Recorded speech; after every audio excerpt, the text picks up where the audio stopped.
To the untrained eye, you look like everyone else.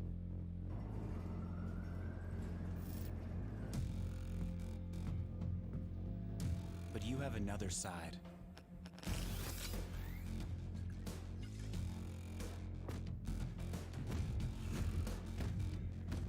Embrace it with a machine that's worthy of you.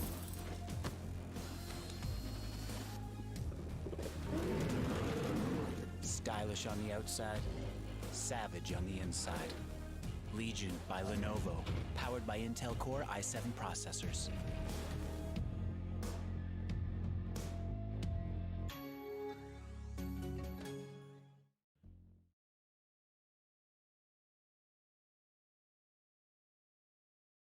While streaming in high resolution, all the while recording a once-in-a-lifetime win? Watch this. Think leveling up only happens in-game? Watch this. On Intel Core i7, they'll rise to every challenge. Now it's your turn.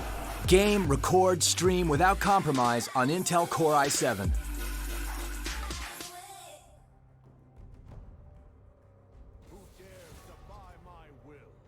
Welcome and good evening, guys. Today I am really excited to bring you the quarterfinals between Team Roty's Den and Deimos Force. We are in the Rise of Legion India League of Legends tournament, which is brought to you by Intel. My name is Fireball and I am joined with Crow. Hello, Crow. Hi Fireball, it's exciting to be here. I think it's going to be a really fun match between these two teams.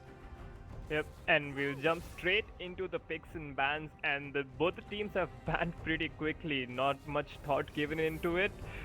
They have decided the draft before at hand. Deimos Force getting the Jarvan, Zaya and Talia out, and TRD replying with the Ilawi, Hecarim and Syndra. The first pick for Deimos Force looks like to be the Renekton. So I killed Van Gogh, the top laner, a good mechanically skilled top laner, will be looking to get his hands on the Crocodile. It could also be like a flex pick towards the mid lane, right? Especially since it bullies out a lot of these melee matchups.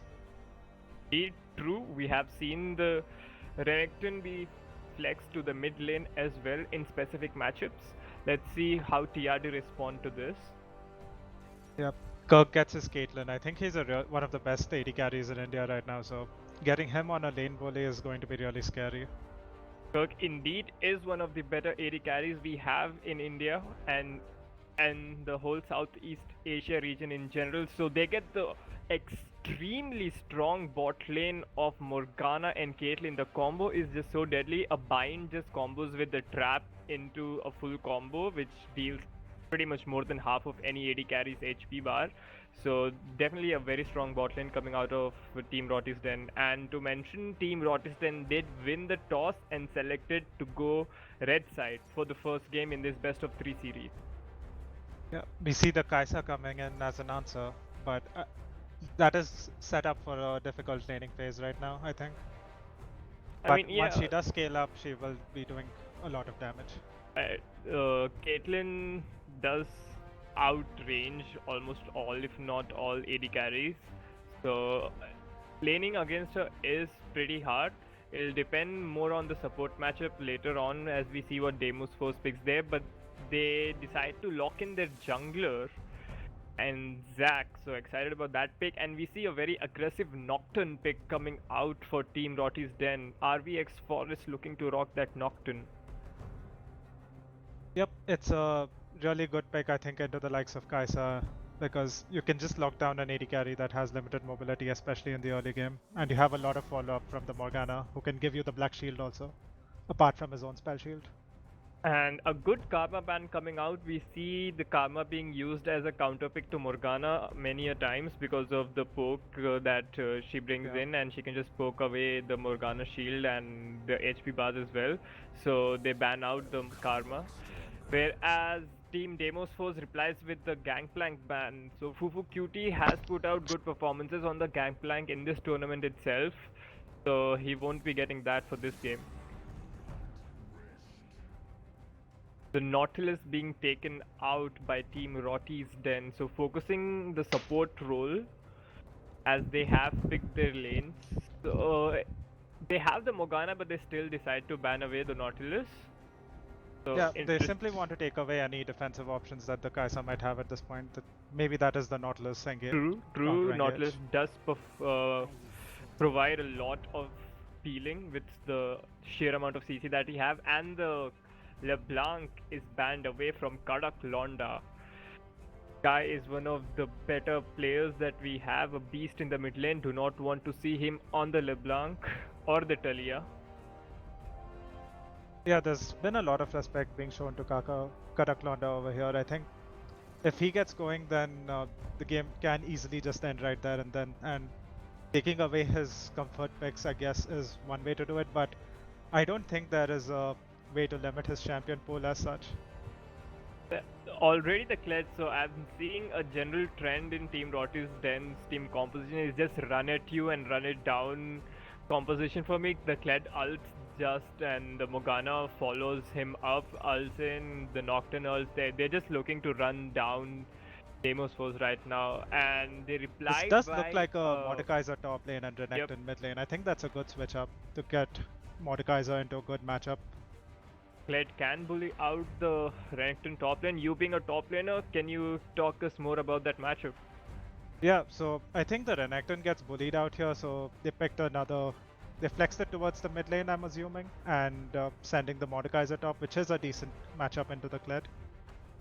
Right, and they finish off the team composition by picking up the Zyra support.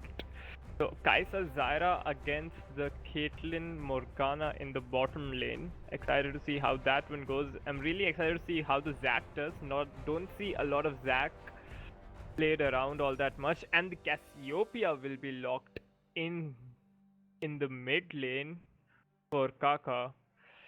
So we have both the team compositions done, and what are your thoughts on both of the comps?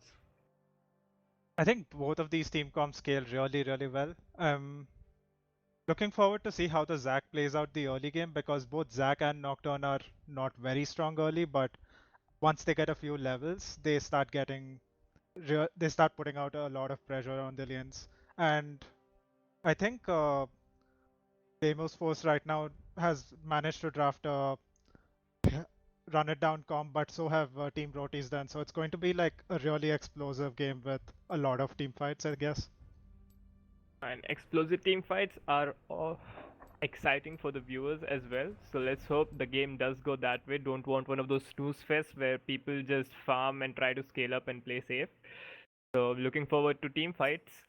And as we load up into the spectator delay, let's just talk about how both of these teams got here. Team Deimos Force beat Team Deo in the last round, and Team Roty's then advanced after the game with Nocturnal Visage. Now, as we are waiting for the spectator delay, I would remind all of the viewers to subscribe to this channel that you're watching the stream in to get more gaming updates and regular content. Let's talk about the summoner spells on all of these players. Do you think they're all standard or anything could have been changed around anywhere? I like the cleanse from Cassiopeia because it helps block the Renekton stun and kind of deters any gank attempts, especially in the early game. And it's also like really useful against the likes of Zyra. So I think that will help out the Cassiopeia, but the Renekton's also taken Ignite, so it's going to be a really aggressive lane from his side as well. Yep, another thing is the cleanse can technically cleanse the Ignite from Renekton as well, so it stops that kind of an all-in potential on her as well, because Cassiopeia is pretty weak early game and Renekton's bread and butter is try to kill the lane opponent earlier on, so I think that'll help him there as well. Zyra opting for the exhaust in the bottom lane, whereas the Morgana will be running Ignite, so there's a summoner spell, a combat summoner spell advantage, I would say. Aggressive, at least an aggressive one for the side of Team Roty's Den. The teleports on both the top laners and heals being used by both AD carries. We have seen Caitlyn and Kai'Sa, both of them can run the teleport for a safer laning phase, as per se, but both of them tried go for the heal this time. Yeah, I think both of these lanes are trying to win fights as well, so having the extra combat summoners really mean the difference between life and death in many situations. Yep. And I think the Zyra exhaust is also a really good pickup because it's really good into stuff like Nocturne and Kled when they charge Yep, in on. exactly.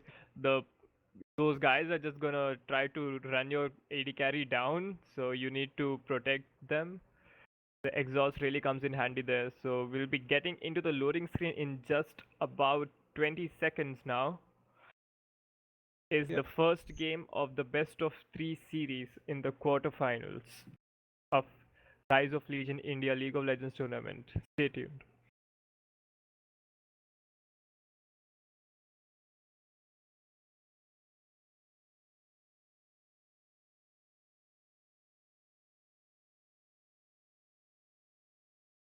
And we are into the loading screen. This gives me an opportunity to talk about my friend Crow here. Crow is my teammate. We play on the team first round exit gaming, and I'm really excited to tell all my viewers that this is his first game casting.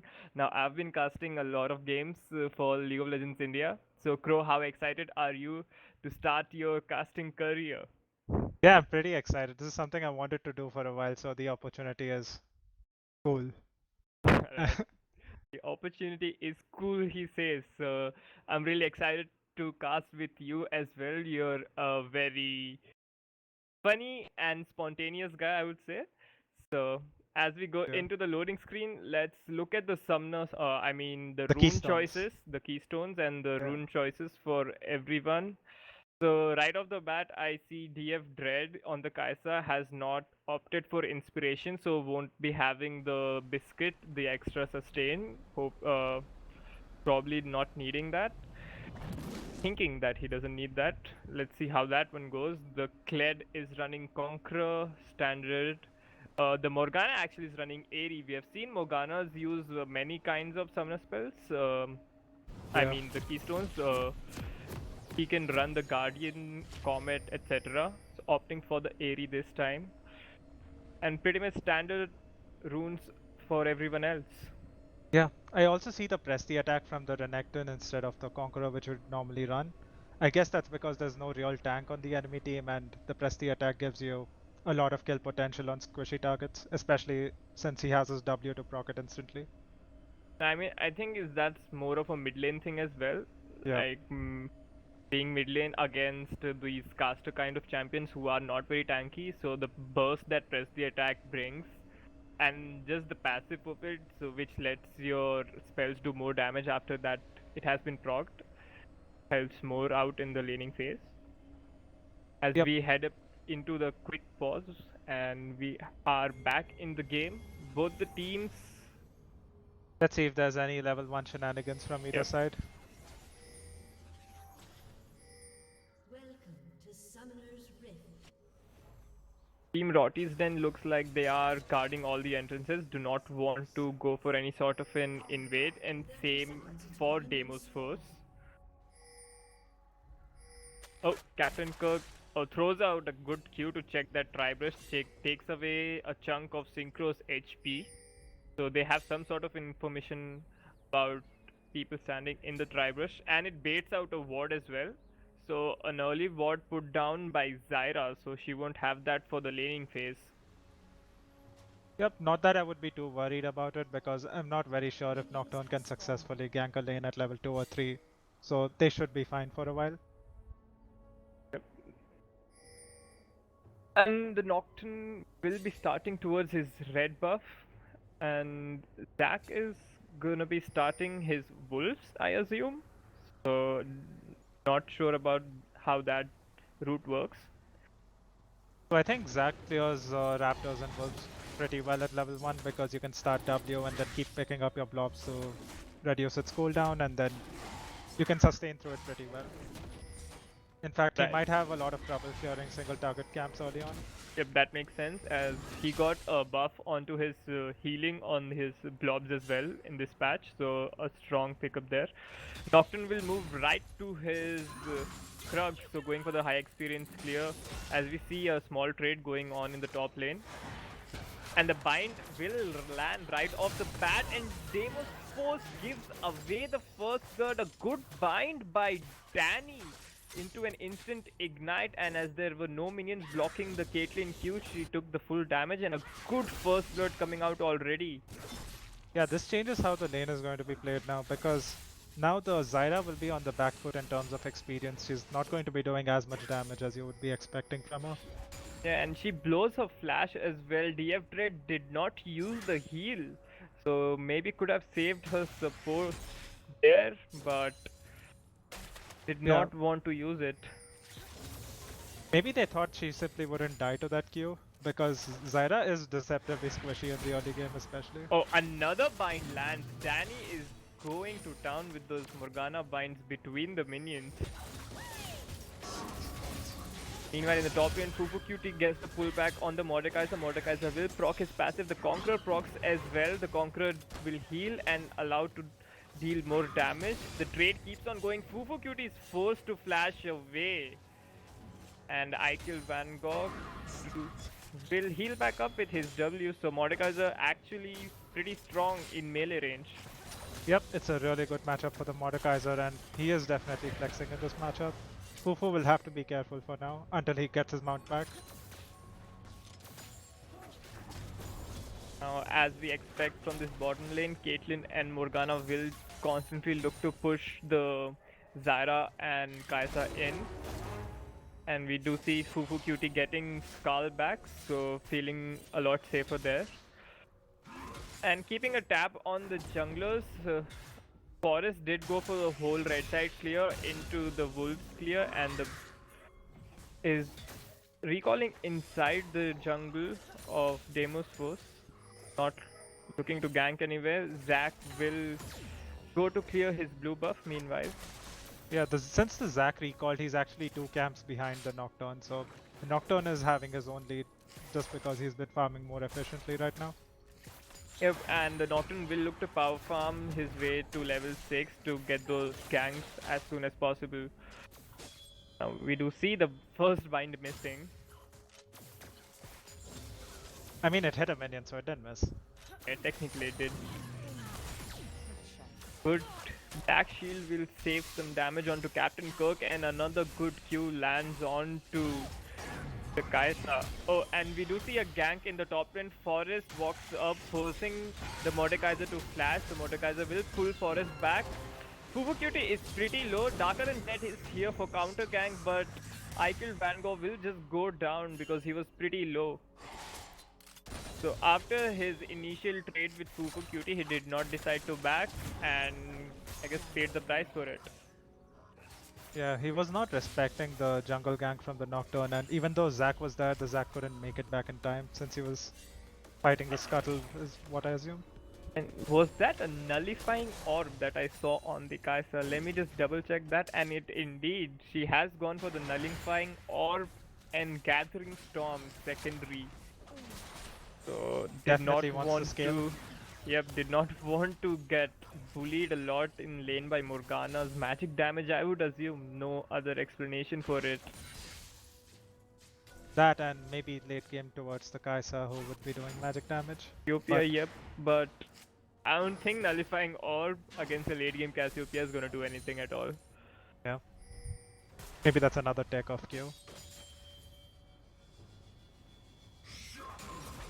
We do see Team Roty's Den sitting on 2 kills right now at 6 minutes and about just shy of a 2000 gold lead. IVX Forest looking to gank the mid lane right now. Savage will dash away. The Fear just misses.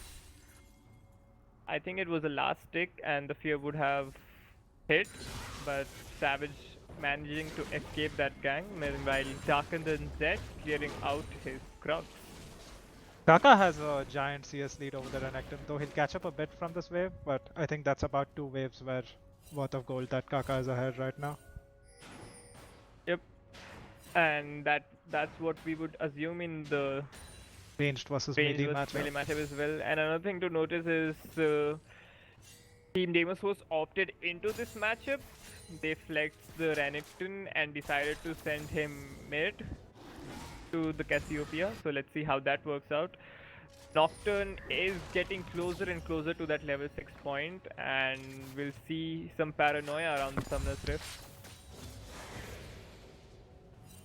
Yep, we see Zac bot side. He's looking for a gank, I guess. So yeah. Does he get spotted out? I don't think so. I mean, there is a ward.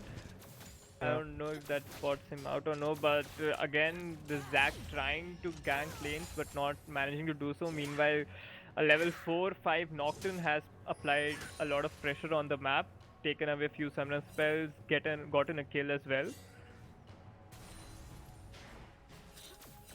Yeah, I think after the clearing the side of the jungle, the Nocturne will be 6 and he'll be Oh, looking he to- is 6. The first paranoia will land onto the Kai'Sa. Kai'Sa forced to heal, but the fear will land, and the Caitlyn snipe gets through. But a beautiful bind from Danny will make sure Team Roty's then get the second kill on the Zyra as well. Yeah, the exhaust not doing much there. It just delayed the inevitable. Yep. So they use all of the summoner spells in the bottom lane and still die.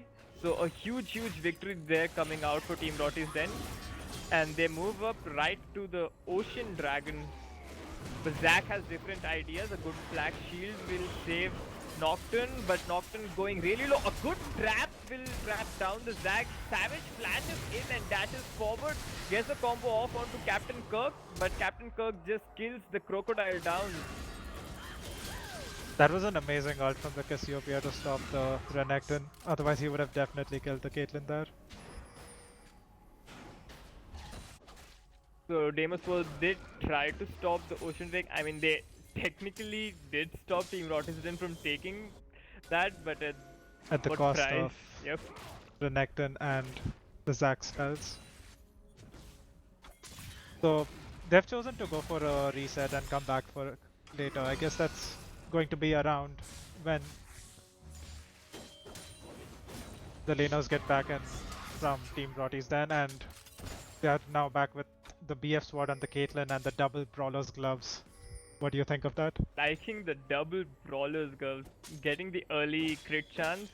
So there is a new build going around on the Caitlyn where she gets the Infinity Edge, I think, or not even the Infinity Edge, and they gets just the components of crit items, because a lot of damage Caitlyn provides comes through the critical strike. So I've seen that one on a few videos and try to do that myself. Definitely is a strong build path.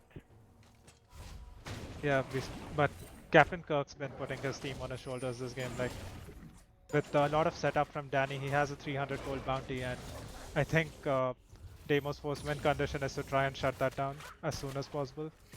And we do see the Kai'Sa will be going for the scaling build into the Manamune, has the tier completed. We'll be looking to stack that one down. And we're 10 minutes into the game. Team Rotisden has a significant advantage, both in terms of gold and tempo, and most of that lead resides with Captain Kirk. He is 1300 gold above on the Kai'Sa. Yeah, and a good bright spot that in the early game was the Mordekaiser into Kled matchup, but now even the Kled is ahead in CS thanks to that gank from Forest, and he is looking to bully out this matchup from his side as well. And look at where Forest is right now, back in the bottom lane, trying to look for the ultimate. They know the summoner spells are down for the side of DF Dread and Synchro. So they know something is up. They're playing so far behind, they do not want to walk up at all. Yeah. But the wave is pushing towards Team Roty's then, so at some point they have to go, and if they don't, they lose. They just lose out on everything. so much XP. Yep, They're left Captain with a Kirk bunch can of freeze bad this for decisions. years. This wave, but he decides to actually pin it out. That did not want Yeah. a lot of minions in his way there. The Nocturne decides to back off. Even the Zac had arrived, so I'm not sure they were ready for a full-on 3v3 fight at this point. Nocturne going back to clear away his Gromp camp, so the W will be used to scout the bush, which is pinged by Team Roty's Den. So already Caitlyn 25 CS above the Kai'Sa as you would expect, and this Caitlyn is just set up to carry. Ocean Dragon will be started up again by Team Roty. Then let's see if Deimos Force can stop them again. The answer will be no. Red team has slain the Ocean Drake, so the early Ocean Drake helps out a lot.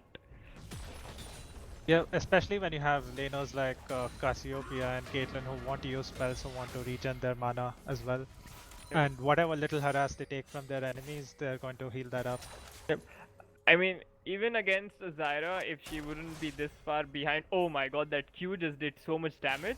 Yeah, the Ocean Drake would have helped to heal all the Zyra folk as well. Zac looking to jump in on Captain Kirk will CC him down. The Kai'Sa ultimate follows and a shutdown onto Captain Kirk. Meanwhile, Danny trying to trade a kill back on Synchro but failing to do so, using his stopwatch in the process. But Savage tries to leave the kill for the Kai'Sa, forcing her to flash. Not sure about that. I mean, Renekton is a carry himself. He could have taken that. So definitely communication issues right there, I guess, forcing DF Dread to flash over there. But nonetheless, they get 2 kills back onto the Kai'Sa with a huge shutdown and more turret plays. Yeah, that could be a turning point because the gold lead has swung from about 4,000 to just about 2,000 right now. So it is a point where Deimos Force could look to come back into the game since they have kills on their scaling champions now. And look at what Forest is doing. He saw the Zac go bottom lane, so he just tells Kaka to push out his lane and Fufu QT as well, so they get lane priority, and he's just smacking away at the Rift Herald, the early Rift Herald for them. Yeah, unfortunately it's a bit too late to get any platings, but plating, having the pickup will help them push down any tower they want right now. And pushing with Caitlyn is a scary experience, especially a fed one. With the traps, and you just saw how much damage Caitlyn did onto the Zyra with just 1 Q. So I assume the Herald will be used in the middle lane. And again, we see another lane getting ganked. The Zac will root up Danny. And Captain Kirk almost trading 1 kill back onto the Kai'Sa, but did not manage to do so. But Danny actually surviving. Now the Goon Squad arrives from Team Roty. Then the Nocturne Ultimate and the Fufu QT teleport. Kadak Londa doing as much damage as he can. Fufu QT dives the Kai'Sa with the dismount feature of lead. And through it all, Danny actually survives with a sliver of HP, so they only managed to take down the Caitlyn and lose 2 of their members instead. And the Herald will be put down as well. They definitely overcommitted for the Morgana there. They should have let her go and notice that the Renekton did not have prior, so the Cassiopeia would be there first.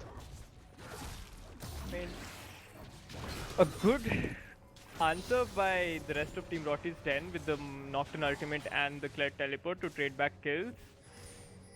But Captain Kirk dying quickly twice. I think most of the damage to Captain Kirk actually just came from the Zyra, who 100 to 0'd him. Yep, pretty much. I think that's the power of the Zyra pick that wasn't being seen in the early laning phase because of the early deaths and how they played out the rest of the laning phase. But Zyra is still a threat to any of these squishy champions on TRD.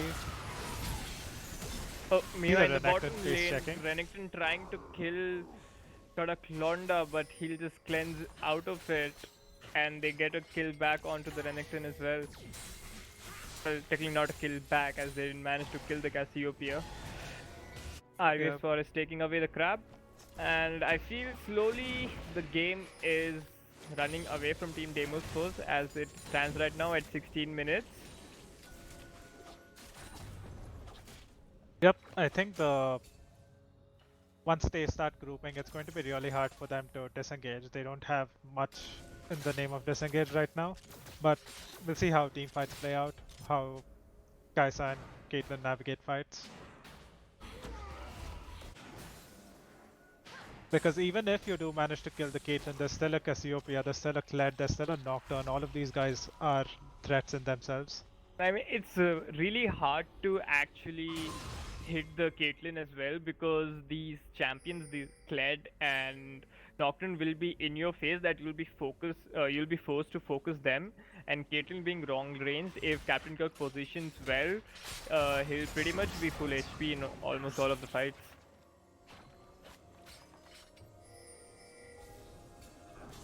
Now we do see an Infernal Drake spawning onto the Rift. Team Roty's then has the priority on that. They will be starting that down, and with the Cassiopeia, they just melt it so quickly that Drake was gone in like 5 seconds. Team Deimos could not answer. A They bind tried to will land survive onto the mid-lane, but Zac, team- meanwhile, not doing much.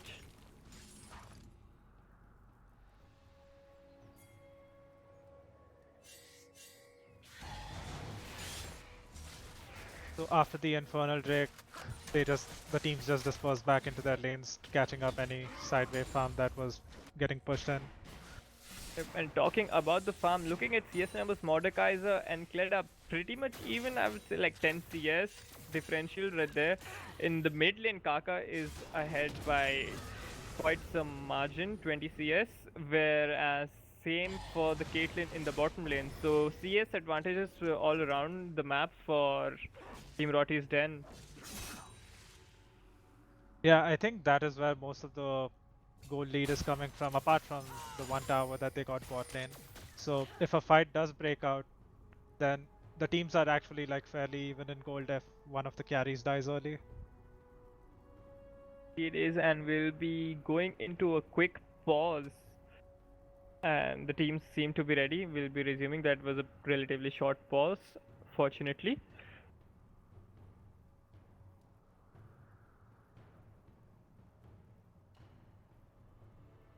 Well, they did say ready, but the game is not resuming. Yeah.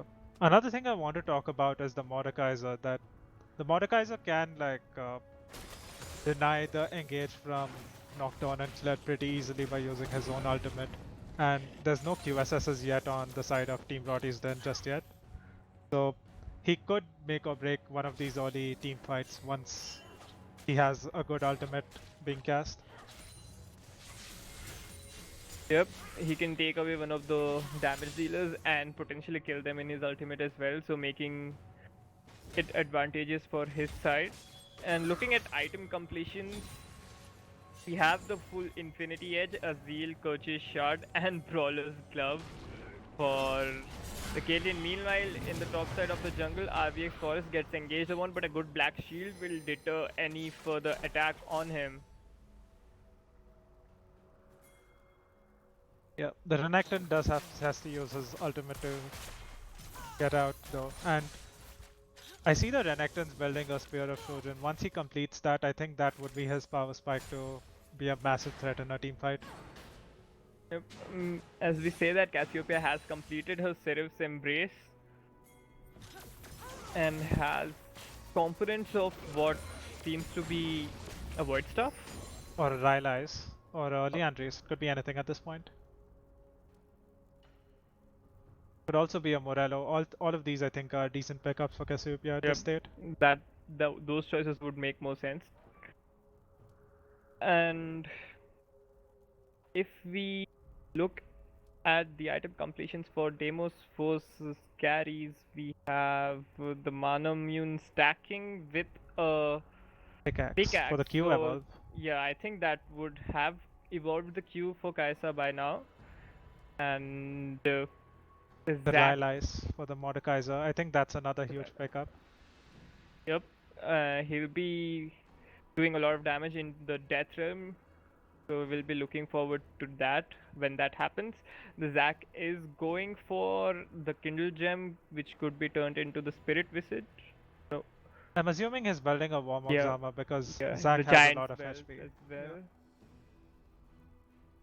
So all of these items are on the verge of completion, and I think once they are done, that is when Deimos Force should be looking for a fight. Looking for fights with almost completed items is not a very good thing because you usually have a lot of gold sitting in your pockets. So I think the next dragon is when, or the next tower that they decide to siege is when the next fight will break out. Another thing to notice is that Deimos can't afford to let this game go too far, like too late, because of the Cassiopeia and the Caitlyn. I mean, sure they do have the Kai'Sa, but the Cassiopeia will just hurt so much more later on. So they Yeah. have to speed this game up. But I think the secret weapon from Deimos Force will be the late game Zyra damage, support doing the maximum damage at the end of the game. Yep, as we call it the Jodha special here. Yeah. But yeah, once the game does go into late game, the lead will matter less and less because everyone will be Everyone will closer be to full having, yep. items. So at that point, it could be anyone's game, whoever gets a pick or Whoever just executes team fights better. Yeah. Then that I think those situations actually show how well a team has synergized and how much they've played together. And Savage might be caught out here, but he spots them out with his sweeper. He says just nope, I'm not going near that. yeah. The Nocturne and Morgana back off, and nothing happens as such in the top lane yet. Savage has picked up the Spear of Shojin though, so he is going to be a scary croc in the next fight. We see the Warmog stun on the Zac as well, and the Mordekaiser is building towards that Liandry's Torment. The game has generally just slowed down quite a bit after the few kills that we got in the early game. Nothing much happening. Everyone's clearing wave after wave, waiting for the next objective. Wait. Happens to be a Cloud Drake, not very exciting, but might be something that they fight over. And what are your thoughts on the Zac's Warmog's second item? I mean, he has 2.7k HP, so he doesn't have the Warmog's passive available to him right now. Yeah, it might be a bit weird, but I think many people go Warmogs on Zac, and by level 13 or 14 you have enough HP to get that passive. So I think he's just gotten it a bit earlier ahead of the curve, but maybe he just needs another Ruby Crystal in order to finish that. I mean, I think the Spirit Wizard would have been good pickup as well because of his innate healing and as well as the Cassiopeia, who's going to be doing a lot of damage. But he decides to go for the Warmog. Now Team Roty is then moving towards the Baron. They said they have had enough of the slow game. They start up the Baron, and the Zac is The Zac is on bot the bottom lane. side. They have no idea that this is Yep. happening. Deimos was completely clueless that this is happening right now. The Zac, I don't know what the Zac is doing right there. Kled Kled engages on the will Renekton. engage onto the Renekton. The Renekton just goes down. I think they could have finished the Baron as well, but they were just looking for the pick. I think they lost vision of the Zac, so did not want to leave that to a 50-50 potential. Forest is really low though. I guess that's why they backed off. Yeah, and the Zyra will flash in and move back. The root will miss and will get knocked down by Goofu Cutie. The Zac is binded. The trap will barely miss. I killed Van Gogh completely on the wrong side as well, and he gets caught out as well. What up players that Deimos was doing, getting caught left and right. The Zac tries to jump away, and he will. First, the Zyra flashes in and just stands there doing nothing, and the root misses. And then the Mordekaiser just walks in front of everyone. So not sure about that. That will result in the Baron. Yeah, this is a Baron gifted to Team Roty's then from the side of Deimos Force. They've made a bunch of weird plays over there that cost them this Baron, but they get the Cloud on the other side of the map as a compensation. But a Baroned up TRD is now going to group up and take a bunch of towers. Disaster right there for Deimos Force. I'm just gonna say brain lag, nothing else. They just mindlessly walked in. So now Team Rotten are just gonna snowball their lead with this Baron buff. Yep, now they're 7,000 gold ahead of Deimos Force, and most of that lead is on the right people. The Kled is 5-0, he's insanely ahead, and he is at a 1v9 point Kled, right yep. now. When Deimos Force hears that charge from Kled, they'd better just run away. I don't think anyone can deal with that Kled right now. Yeah, even the Mordekaiser, who normally is able to fight off a Kled, will have a hard time because of the healing debuff and how far ahead the Kled is in general. Savage will dash towards Forest, and I don't know what he thinks. Okay, but he had the support of the Zac. I mean, I don't think there was any way he could have killed the Nocturne there, because the Morgana was there to support him as well. So Kaka meanwhile sitting on a 250 gold bounty just because of the assists and the farm that he has. Team Roty's then will be looking to siege this top turret while Fufu Cutie splits at the bottom and Captain Kirk with the Caitlyn range advantage. Oh my Holy shit. god! The crit damage from the net and the headshot just takes down Dread. Yeah, Dread was not expecting that to happen. The rapid fire static shiv auto attack from the Caitlyn plus the headshot. That was a lot of damage. Yep.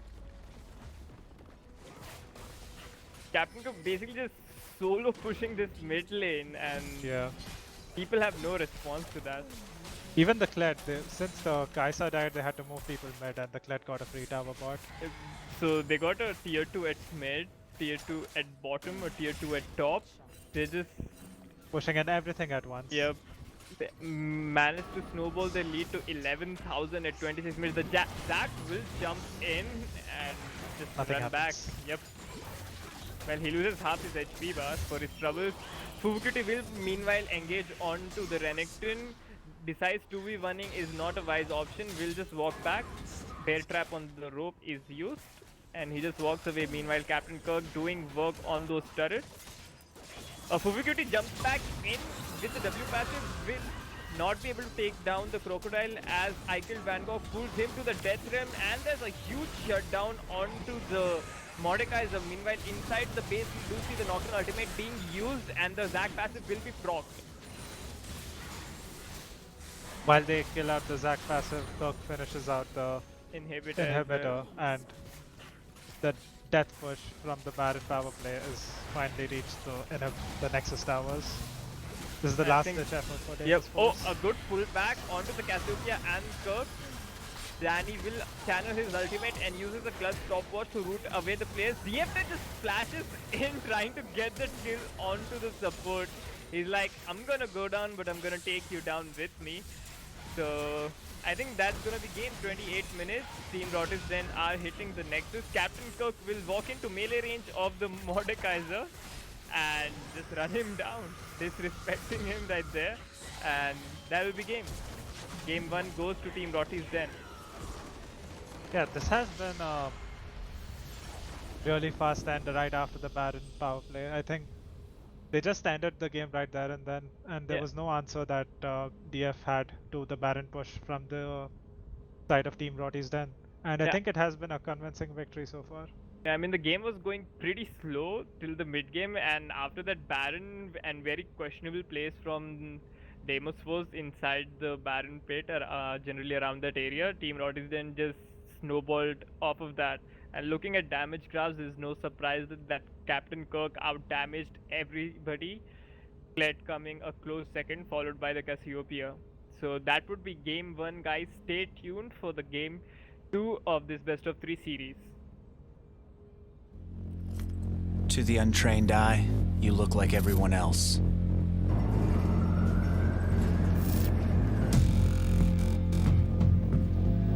But you have another side.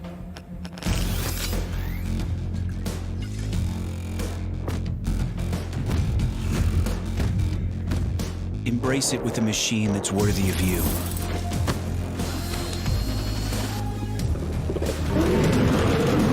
Stylish on the outside, savage on the inside. Legion by Lenovo, powered by Intel Core i7 processors.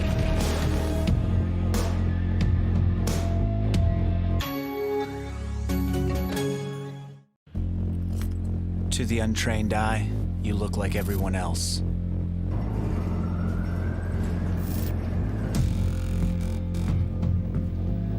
But you have another side.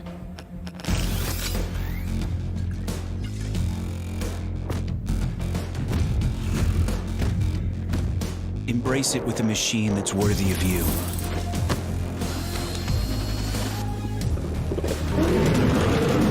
Stylish on the outside, savage on the inside. Legion by Lenovo, powered by Intel Core i7 processors.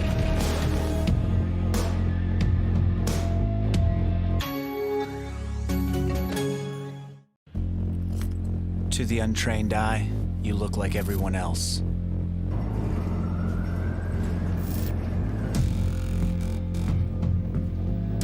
But you have another side.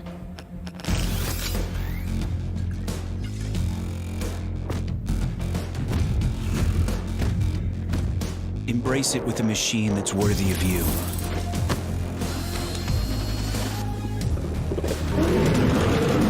Stylish on the outside, savage on the inside.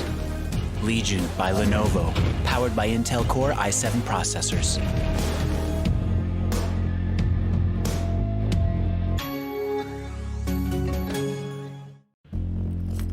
To the untrained eye, you look like everyone else.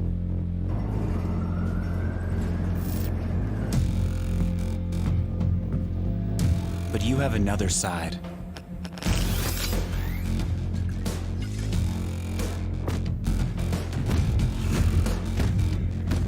Embrace it with a machine that's worthy of you.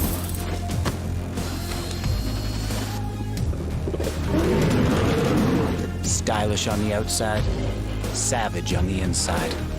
Legion by Lenovo, powered by Intel Core i7 processors.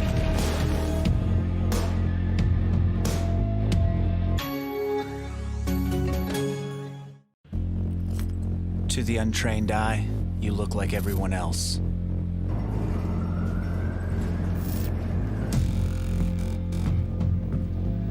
But you have another side.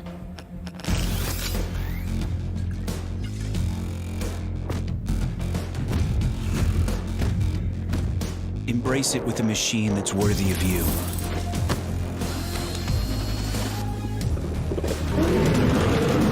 Stylish on the outside, savage on the inside. Legion by Lenovo, powered by Intel Core i7 processors.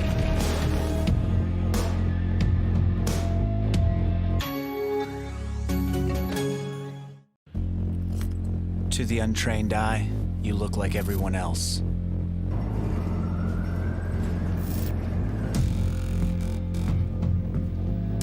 But you have another side.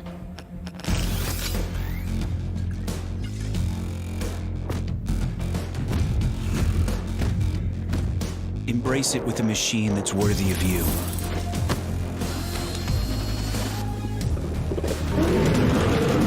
Stylish on the outside, savage on the inside. Legion by Lenovo, powered by Intel Core i7 processors.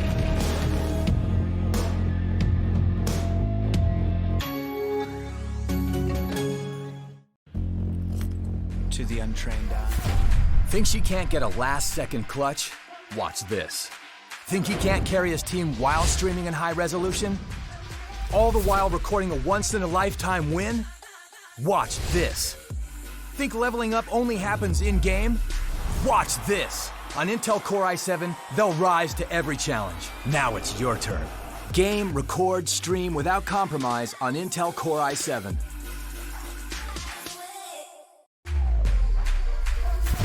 Think she can't get a last-second clutch? Watch this. Think he can't carry his team while streaming in high resolution? All the while recording a once-in-a-lifetime win? Watch this. Think leveling up only happens in-game? Watch this. On Intel Core i7, they'll rise to every challenge. Now it's your turn. Game, record, stream without compromise on Intel Core i7. To the untrained eye, you look like everyone else.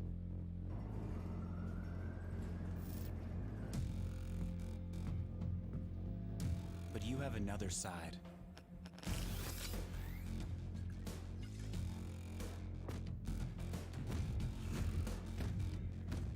Embrace it with a machine that's worthy of you.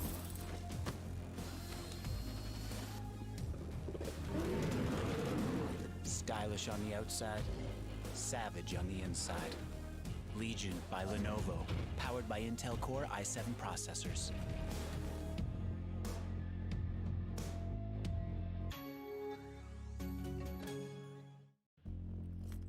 To the untrained eye, you look like everyone else.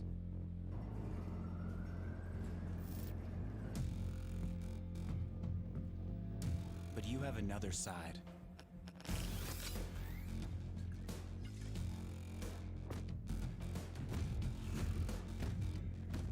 Embrace it with a machine that's worthy of you.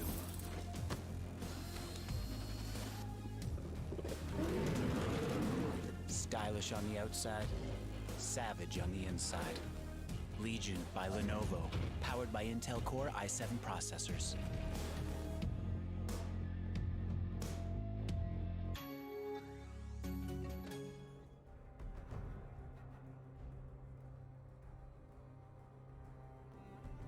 And welcome back, guys, to the second game in this exciting quarterfinals between Team Roty's Den and Deimos Force in Rise of Legion India League of Legends tournament, brought to you by Intel. I am Fireball, and again with me casting is Crow, and we jump right into the picks and bans. Yeah, it's been a really fast-paced end in the last game after a brief drought in the middle. Let's see how this pick and ban phase goes. We've seen the standard bans. Nothing from last game has been banned other than the Morgana so far. Yep. And this time Team Roty's Den will be on the blue side. They chose the red side after they won the toss, so for the second game they are on the blue side. So let's see what they first pick here. Yeah. Picks I have my eye on are stuff like Caitlyn that Captain Kirk did really well on, but they this opt time Renekton. they've tried to flex the Renekton now. So Renekton pick did not work out all that much for Deimos Force last game. Team Roty's Den hoping that it will work out for them. They reply by the Nautilus Xayah bottom lane. Yep, since the Xayah was left open, they decided to go for that instead of the Caitlyn. And I'm a bit curious as to why they did not pick the Xayah Rakan lane, which is so much more powerful than something like Xayah Nautilus. Is there anything that you think why they might have picked the Nautilus instead? I mean, Nautilus innately more tanky, has a lot more CC, can peel better, and there could be just the reason that Synchro is more comfortable on the Nautilus compared to the Rakan. So many reasons right there. And Rakan can be countered pretty much if picked earlier on by something like a Thresh, and Nautilus himself, like Team Roty could have picked the Nautilus, and Rakan can't do much in lane then. They reply with the bottom lane of Kai'Sa and Braum, and they stick with the Zac pick. So Zac didn't do all that much earlier on, but had a good few ganks going around that brought Deimos Force back a little into the game. So we'll stick to the Zac. Yeah, I think the Zac did have a few bright spots in the last game. And what I want to see from the Zac this time is him being much more active during the levels 5 to 6, where the enemy jungler might not have that amount of range and pressure that a Zac gank has. And Elise being banned out from RVX Forest, do not want to face that. Yeah, Elise is a really strong early game jungler, and when you have something like Renekton who can set it up so easily for the Elise cocoon, they definitely want to ban away those easy ganking junglers. Now the Vladimir being taken away as well, followed by Echo. So focusing the jungle pool of Forest on the second phase of bans. The Shen also is being taken away from Michael Van Gogh over here. So it's going to be interesting to see what he might pick, because it could be a Renekton, it could be something else. Oh, the Gangplank was banned last time. I mean, Deimos Force were the ones to ban it, but they decide to pick it up this time. So I Kill Van Gogh will be on this Gangplank. Now let's see if they want to keep the Renekton against the Gangplank and pick up mid lane or send the Renekton into the middle lane. Yep, the Gangplank does lose a bit to the Renekton after a while, but levels 1 to 3, I think it's still Gangplank's lane. Because if you go Grasp of the Undying, you can bully out a Renekton in the early levels. But we do see the Sejuani being picked up from the side of Forest, and Sejuani has had a few share of nerfs in the last patch, so it's going to be interesting to see how Forest handles it, especially since you have like a Braum who's also going to be stacking the CC. Alright, so Renekton will be going top lane. I assume Kaka will be playing the Cassiopeia again in the middle lane. And another thing to notice is that how well this Renekton, facilitates the Sejuani passive. Being melee and having an auto attack reset, he can just so quickly get the stun off from the Sejuani passive. So that's a good synergy right there. However, I think the Gangplank just needs to eat an orange and it's going to be fine. Yep. I mean, they have two stuns. Yeah, and it's not just the stun, it's also the damage that they are going to do at the same time. But we see the LeBlanc coming in as an answer to the Cassiopeia. So I don't know how that matchup goes, but I assume that Cass can just W the LeBlanc. Yeah, and she can't jump. Yep, and that's like a major share of LeBlanc's damage, the distortion. Yeah, I think other than that, maybe even the LeBlanc can look for roams and try to get the side lanes ahead. So I think that way maybe the LeBlanc has been picked to join the Zac and roams towards the top lane or the bottom lane. Maybe they are looking for that kind of a play instead of just looking to straight up lane against the Cassiopeia. And we will be going into the spectator delay right now and looking at the summoner spells. Cassiopeia going for the barrier this time had the cleanse last game and pretty much standard summoner spells all around. Both the supports this time have the ignite. No one going for the exhaust as such. Who are you looking forward to see this game? I'm excited to see the Gangplank pick because I think that is going to scale up really well, and it's going to be hard for the side of TRD to navigate around those barrels since Kaisa has short range and everyone else is almost melee. So in the late game team fights and the mid game skirmishes, I think the Gangplank can be putting in a lot of work, and combined with the ultimate from his side, he can turn the tides on the other side of the map very easily. So I'm looking forward to see how the Gangplank plays out the rest of the game. Yep, and that's a pretty volatile matchup as well because Renekton's power comes in the early game and Gangplank wants to be relevant in the early game, not die too much so that he can successfully scale for the late game. So let's see how Fufu Cutie tries to punish Gangplank. Yep, it's going to be up to Fufu and Forest to shut down the Gangplank early and try to transition that lead to other places. Because once a Gangplank falls behind, it's going to take a while for him to get back on track. And let's see if Captain Kirk can bring out those damage numbers again as he did on the Cassiopeia, the Caitlyn last game. Saw him one-shotting the enemy ADC with the 3 items in the middle lane. That was pretty fun to watch. So I'm excited to look how Captain Kirk does this time around. We'll be getting into the game in just about a minute. So Team Roty's Den is one of the stronger sides in this tournament. They are the defending champions of the last tournament and are pretty much expected to do really well in this tournament as well. Yeah, definitely. And Deimos Force is also a really good team. They've been around a while. They have their own set of strengths that they are looking forward to bringing in. In this matchup, they might be the underdogs, but they definitely have the capability to take away a win from even the best teams. Yep, and both of our teams having a lot of supporters.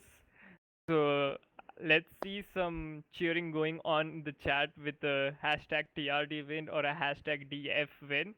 And as we go into the loading screen, I would like to remind our viewers again to subscribe to the channel for more gaming related content which will be put out daily from Legion. And we are into the loading screen. This is my favorite part because I can look at the keystones. Yep. Yep, the Gangplank has opted for the Grasp. We see lethal tempo from the Zaya. Everything looks standout so far. Is there anything that you think is different? Nope, everything looks standard to me as well. The Zac has gone for Inspiration second. So I'm not sure about what runes Zac go anyway. So I don't know what he has opted for in Inspiration. And it's pretty much standard everywhere else. The Yeah. Renekton has gone press the attack in the top lane as well. Looking for those shorter trades, I assume. Yeah. Though I think the Conqueror would not have been a bad choice because you would have to deal with a Zac, a Nautilus, and the such in team fights. And Gangplank himself does get us a bit tanky if he goes for something like a Sterak's Gauge later on. So I think the Conqueror would have been the better option for team fighting, but he has picked to win lane. Yep. We'll be getting into the game soon enough, and we do see a lot of good skins in this game. The Toy Soldier Gangplank, especially, one of the rare skins, and I actually like that one a lot. Yep. Only the Zaya and LeBlanc don't have skins. Report Zaya And LeBlanc. and LeBlanc. We even have a report option in custom games. Oh, yes. Have you tried it? Yes. Don't ask me who I reported. Okay. And we are 100%. So, do you expect any level 1 shenanigans this time around, seeing that we do have a Nautilus?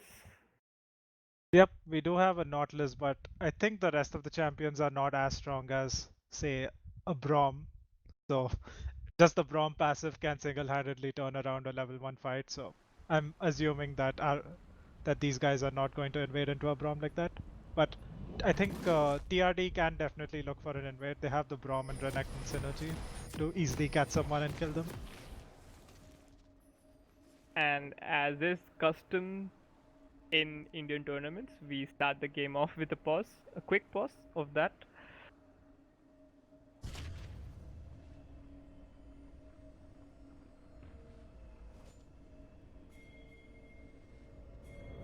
So we do immediately see a lot of pings, on my way pings going around from the blue side. But all the teams fanning out again. I don't think any level 1 shenanigans are to be had this time around as well. So we see all the champions is guarding their entrances of the jungle. A short trade coming up in the mid lane. The LeBlanc procs electrocute. Proc. And the Cassiopeia is forced to back. And nothing else happens. Another pause coming in right now. The top laner is lacking for Deimos first, so let's hope that issue is resolved as quickly as possible. So again, for people who have just joined us, this is the quarterfinals between Team Roty's Den and Deimos Force. It is a best of 3 series, and Team Roty's Den have won game 1 convincingly and are up 1-0. Yeah, and that was actually a pretty convincing win from Team Roty's Den. But coming into this game, there were a few good spots from the last time. Like, I think the Zac pick was great. It did a few great ganks, but I think it also needs to like ramp up and be more aggressive, especially before the Sejuani hits 6. Because the Zac's ganks are going to be stronger than Sejuani. But at the same time, the Sejuani does have a lot of synergy with champions like the Renekton and the Braum, so that he can layer up the CC on top of them. So another thing is Zac needs the points in his E as well to extend the range of it. So the early ganks not as strong as it could be. And Karaklonda has gone for the phase rush on the Cassiopeia for extra kiting potential, let's say. And fortunately, the teams are ready. I think the lag issue has been resolved for the top laner of Deimos first, so we'll be getting right into game.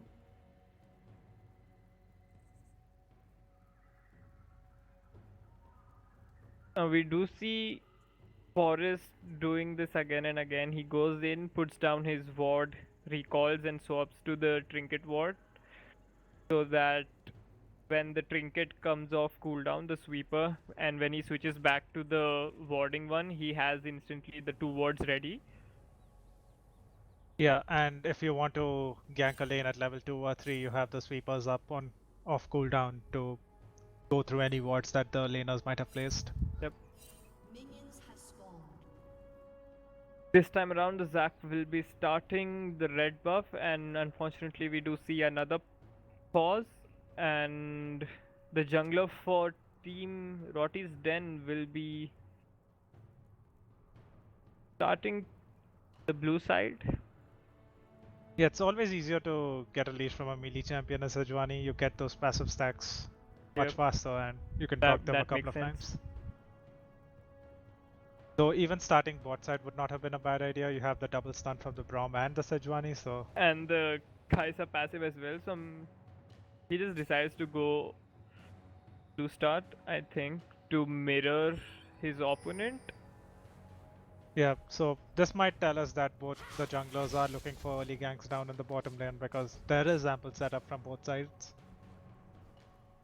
You have the Nautilus to help out with the Zac ganks, and you have the Braum to set up stuff for the Sejuani. Yep. And those Qs landing onto the LeBlanc, taking away HP. Oh, he misses that one. So RX Forest taking away the blue buff. Captain Kirk putting out a sly auto attack in there.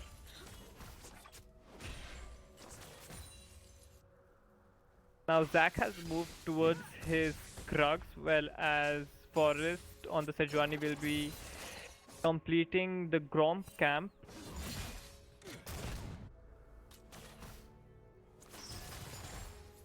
Pretty silent lane so far. There's some short trading going on, but nothing is happening as such. But we do Waiting- see the Sejuani pathing downwards towards Waiting red for the side level jungle. 2. So Team Roty's then they did hit level 2 before the Nautilus. That was key in that matchup. If Nautilus hit level 2 before, he could have just engaged with his dredge line. So a good play there by Team Roty's then to ensure that they get the early level 2.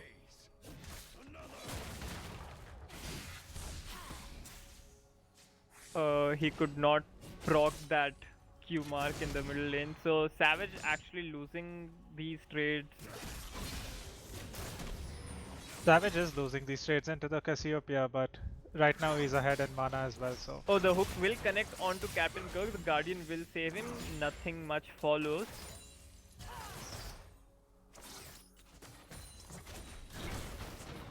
Danny will be rooted up. He moves forward to ward but takes a lot of damage in the process. A turret hit will land onto the LeBlanc, losing the passive right there. yeah, the LeBlanc is having a tough time trading into the Cassiopeia this matchup. Yep. Another thing to note is that he picked LeBlanc into the Cassiopeia. He had the counter pick and he chose this matchup himself. So let's see how he manages to do later on. Currently not doing so well in lane.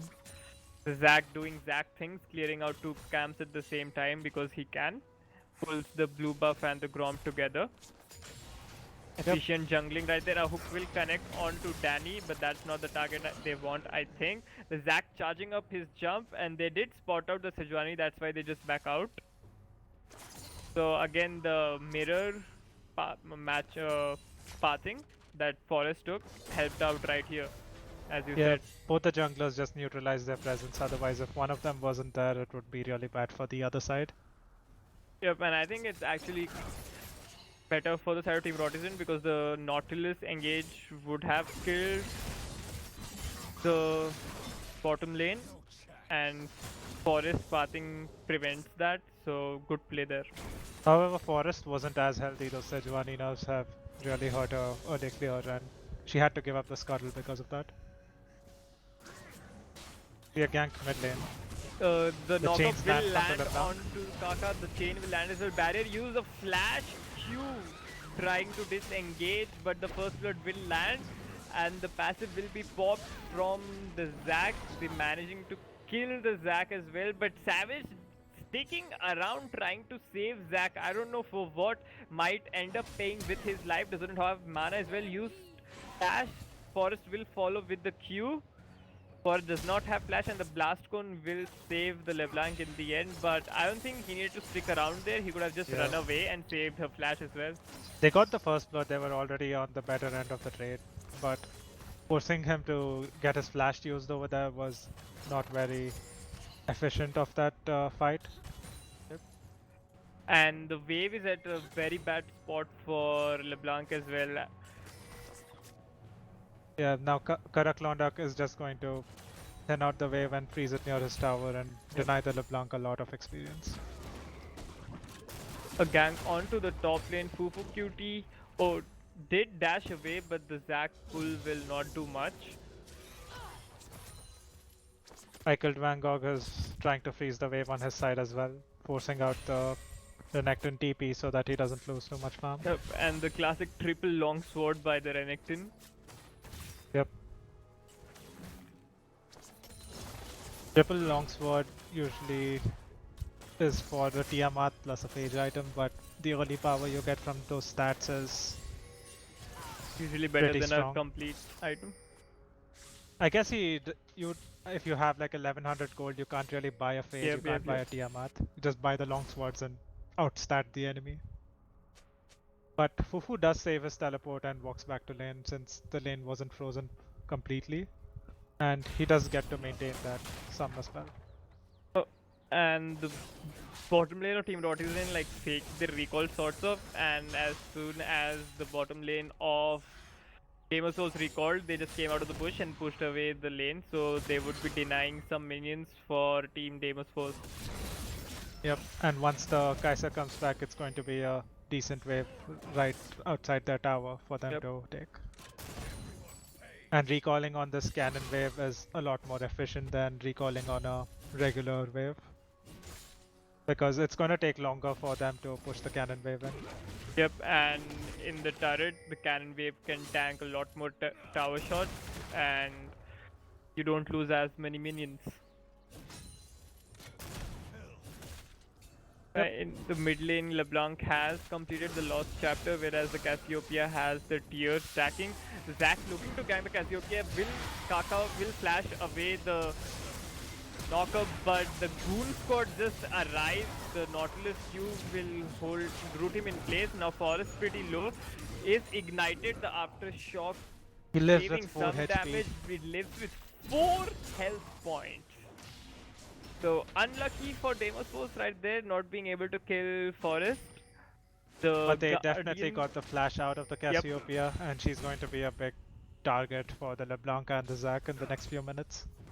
So they're definitely focusing Kaka in the middle lane there. Good trading coming out by Fufu QT, but the orange will just heal I killed Van Gogh up back again. Yeah, Van Gogh's been playing this lane really well. Whenever I pan my camera top, the lane's always towards his side of the map, and he is not making himself gankable at this point.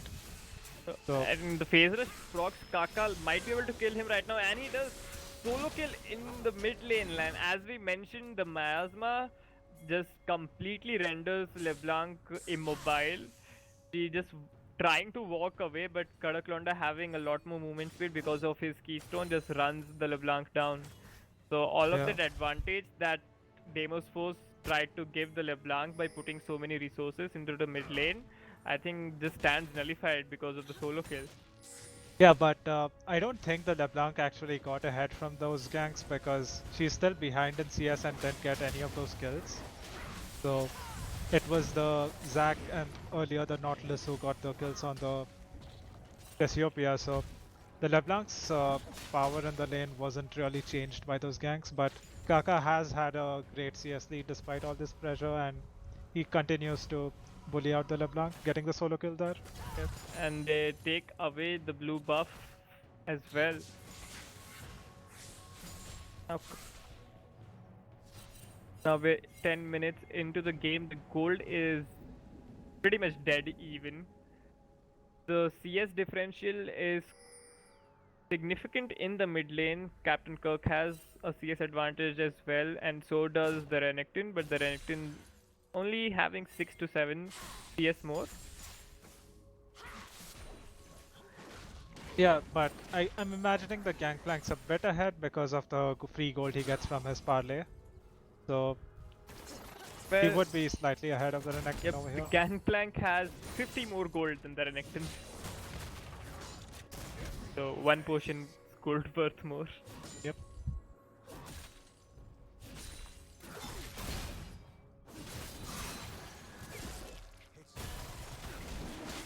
We see the dragon being started up by Team Roty's then, but The Zac will jump in the knock-up lands, but the Sejuani ult will miss. That's a costly miss right there. The Xayah joins the fight, does so much damage. The double kill coming out from Savage on the LeBlanc. Fukucuti dashes into 4 people trying to kill DF death. But Dread will get the root off with a good ultimate, will peel for himself.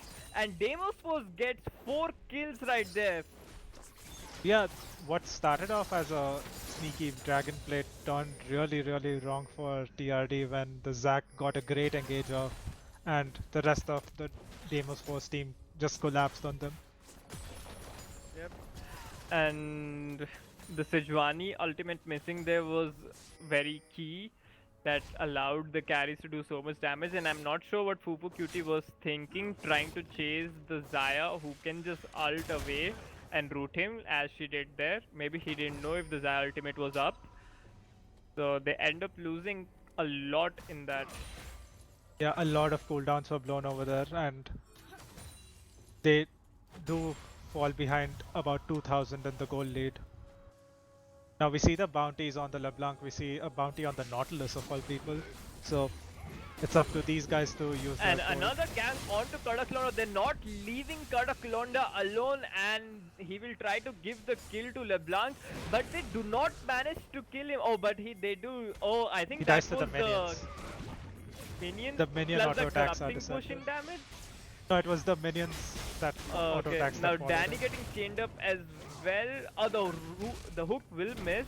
Danny W's away to the minions. The ignite is taking, and he will go down as well. Now Savage suddenly turning up huge. He was struggling a lot in the laning phase, but after that team fight in the Dragon Pit where he got 2 kills, he's just Yeah, getting he's his cruising in confidence this back, LeBlanc right and now, yep, killing everything in his way. sitting at 2.2k gold right now. So gonna complete his Luden's Echo and gonna deal so much damage. Zac trying to dive Captain Kirk as well. A beautiful chain CC coming there. Synchro's ultimate will knock him up in place, followed by the Zac knockup. Captain Kirk had no response to it. So This is the Deimos Zac was- that was missing Yep. from last game as well. Like Deimos Zac's was cooldowns getting are their bearings back, and this suddenly the game has exploded into life. Yep, like as I was saying, this is the Zac that should have been there last game because the Zac E has like a 10-second cooldown, but all of the flashes that were blown in the last fight are not going to be there for the next 5 minutes. So taking the utmost advantage of that team fight and snowballing more and more. Now Captain Kirk is going for the AD build on the Kaisa, has the classic DF into double pickaxe for the early Q evolve. One of those pickaxes will go into the Infinity Edge while the other will go for the Rage Blade. Yep, but I think Captain Kirk needs to be very careful now because I think there's multiple people on the enemy team who can just one-shot him or just CC chain him. So the next few minutes is going to be vital to figuring out how he can get those items completed and start scaling up for the team fights. And as we go into the quick pause, I'll like to mention how Darker Than Z has showed up big time, has 100% kill participation with this Zac doing work. Well, Forest still trying to put his mark on this game right now. Kaka definitely feeling that jungle pressure, getting constantly ganked again and again by that Zac. And if you look at the vision, still not a lot of vision onto the side brushes from where the Zac is constantly jumping on him.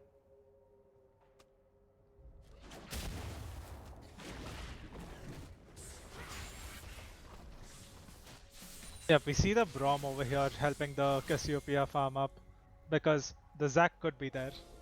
Because the bushes aren't warded, you don't know where he might be jumping from this time. Yep, and now especially that he's level 9, he must be maxed out. He has such long range, he can jump from weird angles and it's really hard to ward out the Zac. Now they are looking to dive DF Thread into the bottom lane. The Gangplank ultimate will try to slow her down. A beautiful route comes out to disengage.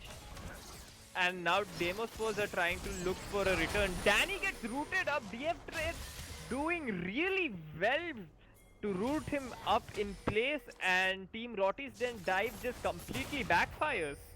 Yeah, the dodge on the Braum ult was also key to avoiding that, and then the Braum was just way too far ahead and wasn't able to get out in time.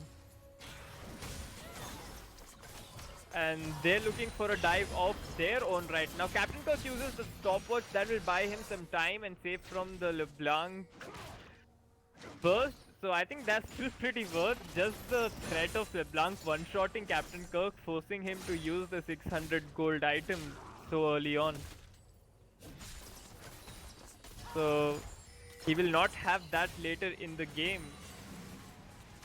I think it is the stopwatch from the Inspiration Tree, if I'm not wrong. So it is the free stopwatch that kicked in, I guess. I mean, still, but he can't buy another one, right? Yeah, so later team that fight. is a big cooldown. I mean, Akaisa can still build Zhonya's, but looking at this AD build, I'm not sure he's going that route.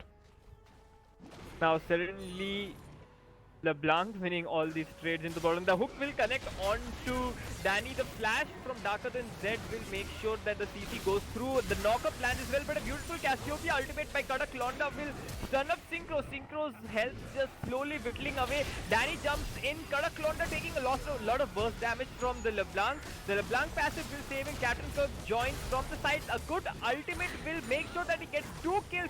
So 2 huge shutdowns onto the Kai'Sa. They follow up on the Zac. The Zac will go onto the passive. DF Dread doing as much as he can. Danny goes down. The teleport is being channeled. I Killed Van Gogh arrives, but the Zaya goes down. Zac managing to survive through all of that. Now I Killed Van Gogh getting chased by Cuckoo Cutie will survive through the blast cone. And TRD decide to take the objective, which is the Ocean Drake. It's their second Ocean Drake, and it is going to help them a bit. So through all of that, Captain Kirk getting 2 huge shutdowns onto him, and that just completely rockets his build right now, completes his Infinity Edge right there. And Darker Than Z actually managing to survive all of that, so it could have been a lot worse for Team Deimos first than it was. They did manage to trade 1 kill back onto Danny. DF Dread did manage to take him down, but I think still really worth for Captain Kirk and TRD. Yep, we see those items starting to get completed on his side as well. He now has the Infinity Edge, and he's actually ahead in gold compared to DF Dread, and he also continues to maintain a CS lead even though he was continuously pressured by ganks. So that's and something we do that... see Zac jumping in. The knockup will miss. Danny is there to protect his carry. The chains connect, and the Ceres Embrace shield, will it be clutch? No, it won't. Darker Than Z has slain the Braum, whereas Synchro will take down the Cassiopeia into the mid lane, and they move right up to the Herald. Yep, DF is giving them no breathing room to get back their cooldowns or whatever, because the Zac is on fire this game actually. Yep. Darker Than Z just doing so much. He's putting his team on his back, making sure he's everywhere, and that translates into the lead that they have. Yep, there's only one kill that he wasn't part of in this game yet. 12 out of 13 has been by his hands. That's insane. Actually, really impressive. Now, Captain Cock. Oh, the chains will miss if the chains connected. I think that was a pretty dead Kaisa if she did not use her ultimate. But being chunked out means that they have to slow down on any place that they might have been thinking of, and everyone's going to reset for now and come back with more items. The LeBlanc is getting scarier and scarier. Has the Double Oblivion penetration. orb completed along with the Sword Boots and Luden's Echo. Yeah, and there's no magic resistance items apart from the Murk Threads on Sejuani, so She's going pretty to much be- doing true damage to the carries right now. carries and the Renekton and Braum, I guess. Yep.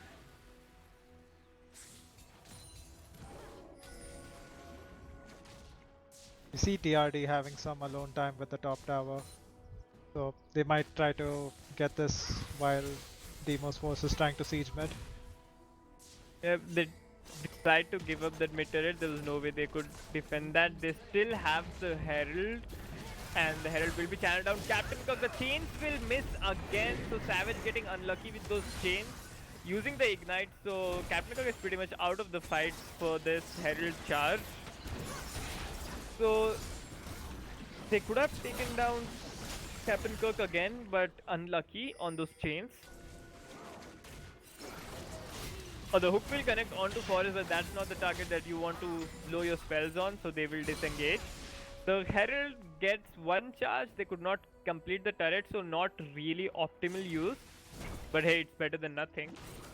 Yeah, they did get the tier 1 med even without the Herald, but on the other side they forced the recall from Kataklonda and they saved their top lane tower by making that Herald play. Now, we have not talked about this GP in some time as well. He is 0-0 and 6. His early game did go well, has completed the Trinity Force, and he's scaling. And when he scales, he'll be a real monster with those barrels in the team fight. Yep, now he's level 13 as well with the barrel cooldown, with the barrel timer being the shortest it is. So it's going to be really easy for him to chain into a team of melees and short range champions.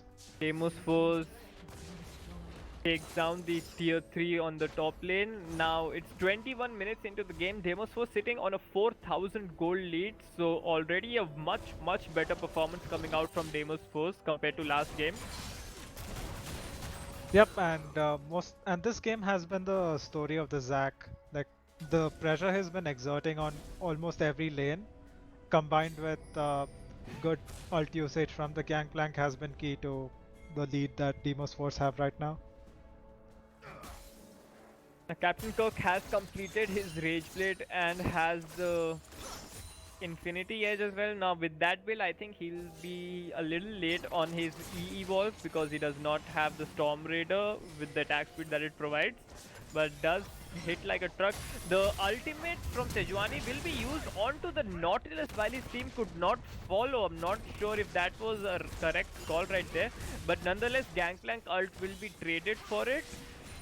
And the Nautilus flash of the Nautilus, as you said, will be blown as well. So I think kind of works.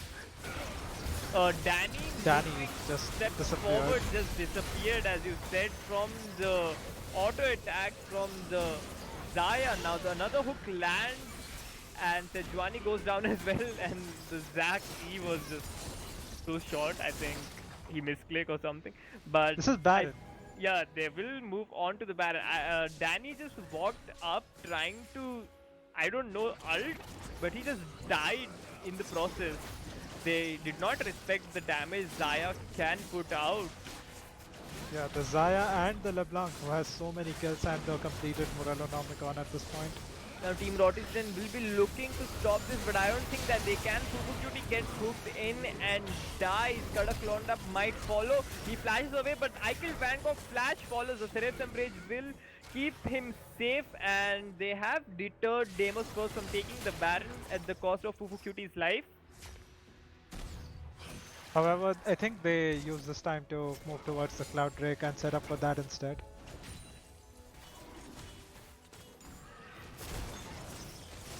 Now the Cloud Drake will be started. I'm not really a big fan of the Cloud Drake, to be honest, but At least when you kill it, it changes the yeah, next wave. exactly. They get it for the next Drake.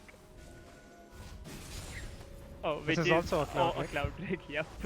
But then if the Cloud Drakes do stack up, it makes Yeah, rotation they so much become more significant. easier. Yeah, one Cloud Drake is pretty much useless, I guess, but 2 or 3 are really useful as because it gives the in combat movement speed as well now. Yep, and now as the teams reset, spend their gold and come back, they'll look to set up vision around the Baron, since that's the big objective left in the game. So they have a 6,000 gold lead now. Deimos Force, I think they are pretty strong with all of the CC that they have. They should look around the Baron, clear out the vision, and force Team Roty's then to face check them and just straight up fight. Yep, with the team fighting comp that they have drafted, I think it's very difficult for them to lose team fights at this point, but they also need to be wary that the Kaisa is also strong. The Cassiopeia, even though she has been set behind, she will still do a lot of damage to all of these tanks. Yep, and the Cassiopeia has the stopwatch now as well. Along with the Banshee's Veil to prevent that first engage.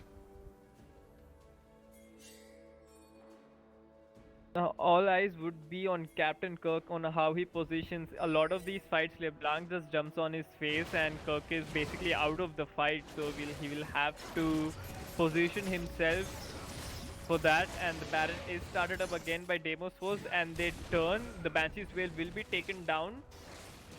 Now, do they start it back again? They do not. Now, meanwhile, Fufu QT is taking turrets in the bottom lane, so Deimos Souls need to do something about this.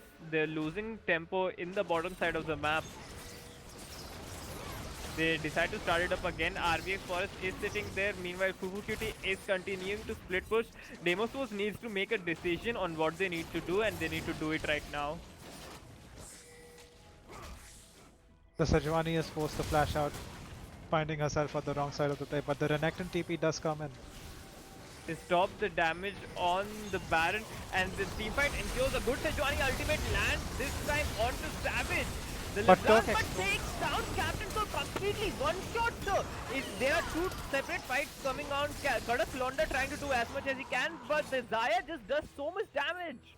And the jungler does survive, but I don't think they can do all that much, and he will be taken down as well, so that's complete. That means Baron for them right now. Savage just pressing 3 buttons and the Kaiser disappears. I thought that was the fight. That was the fight. They take down the LeBlanc because of the good ultimate that Forest landed, but it didn't prove enough, and Captain Kirk died with his ultimate up, so he didn't even have time to press his R.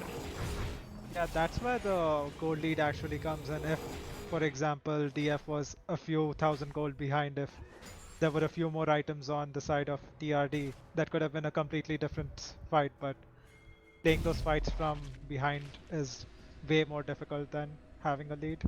So even though Forest landed a perfect ult, it was very difficult for TRD to win that fight, just because of how fed DF's carries are at this point. Yep. And another thing was Kaka was completely far away from the Sejuani ult. He was stuck near the blue buff. Yeah, where he was getting run zoned down by away. 2 tanks and a gangplank. Exactly.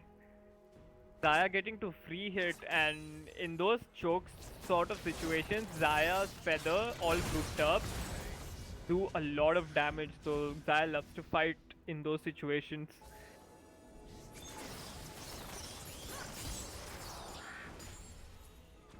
We've seen the Baron power play in the last game, just ending the game of a few pushes, but will Deimos Force be able to close out the same way?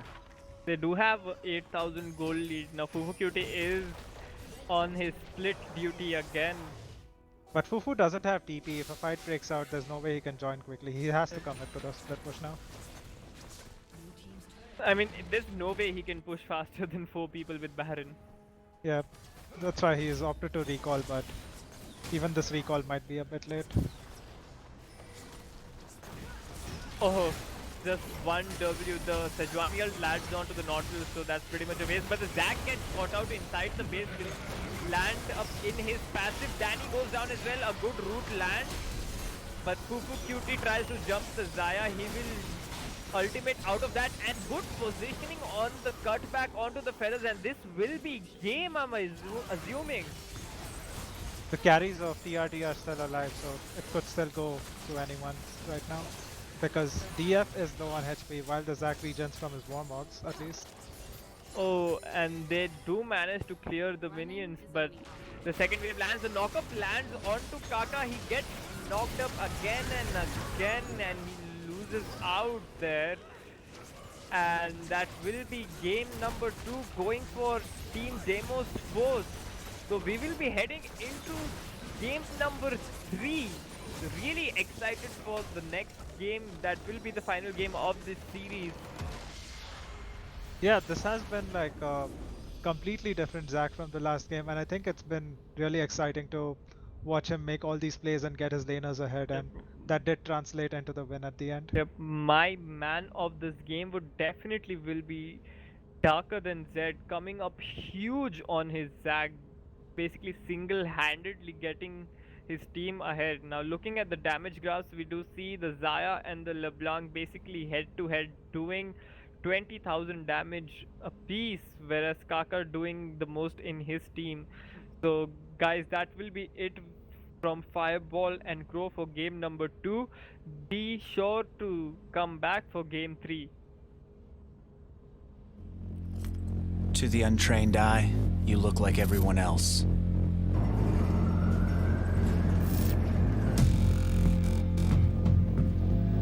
But you have another side.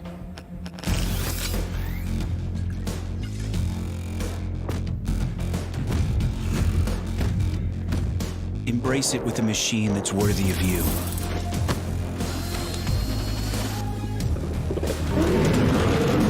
Stylish on the outside, savage on the inside.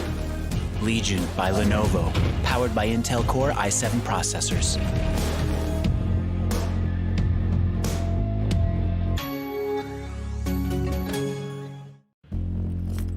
To the untrained eye, you look like everyone else.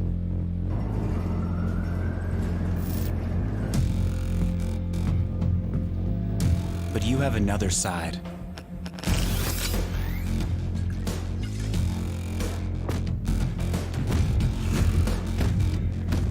Embrace it with a machine that's worthy of you.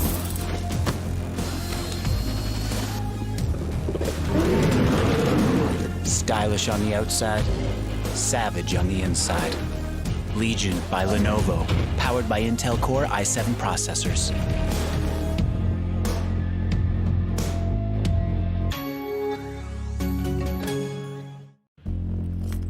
To the untrained eye, you look like everyone else.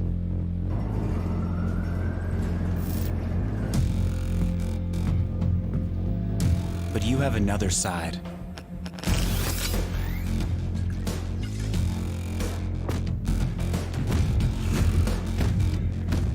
Embrace it with a machine that's worthy of you.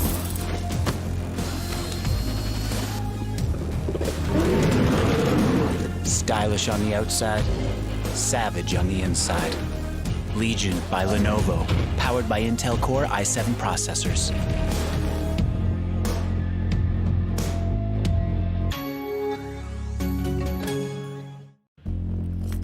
To the untrained eye, you look like everyone else.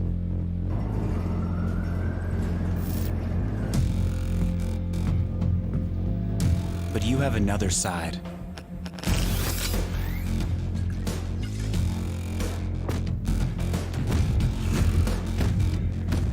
Embrace it with a machine that's worthy of you.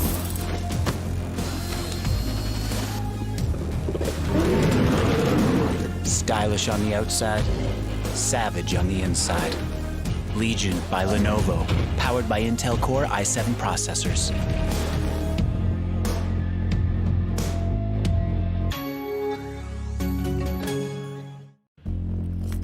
To the untrained eye, you look like everyone else.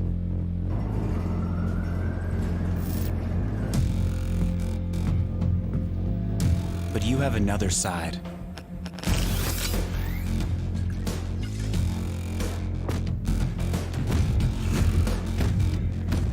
Embrace it with a machine that's worthy of you.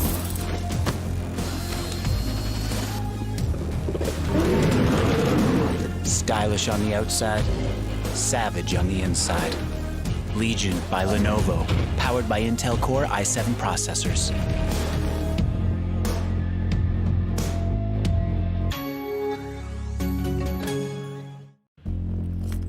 To the untrained eye, you look like everyone else.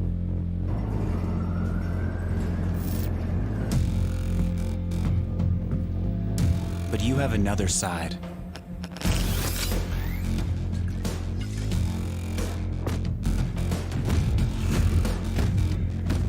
Embrace it with a machine that's worthy of you.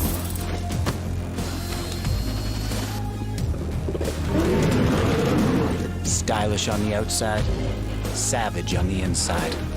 Legion by Lenovo, powered by Intel Core i7 processors.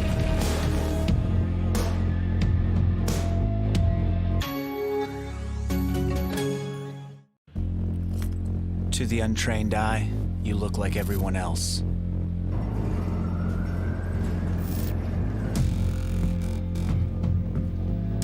But you have another side.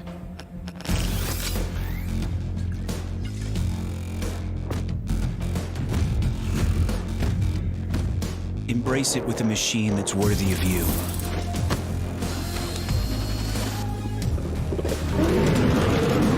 Stylish on the outside, savage on the inside. Legion by Lenovo, powered by Intel Core i7 processors.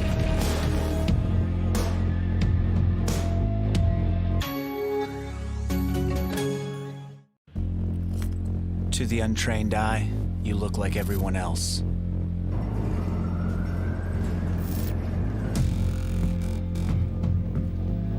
But you have another side.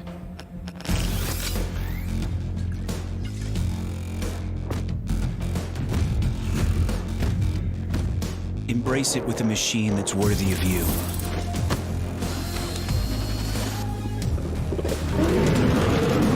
Stylish on the outside, savage on the inside. Legion by Lenovo, powered by Intel Core i7 processors.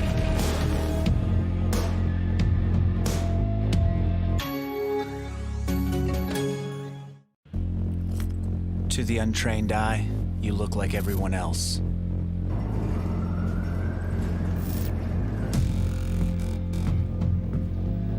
But you have another side.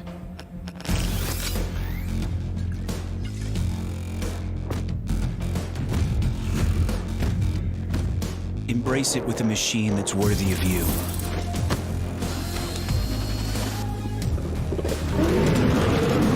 Stylish on the outside, savage on the inside. Legion by Lenovo, powered by Intel Core i7 processors.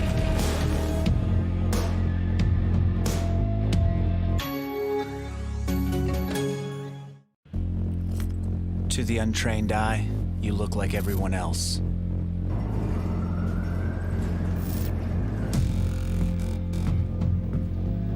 But you have another side.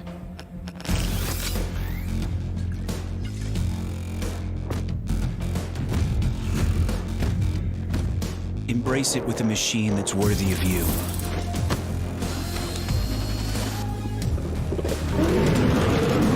Stylish on the outside, savage on the inside. Legion by Lenovo, powered by Intel Core i7 processors.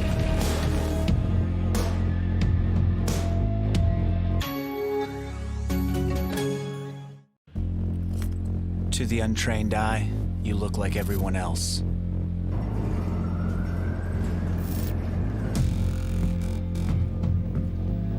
But you have another side.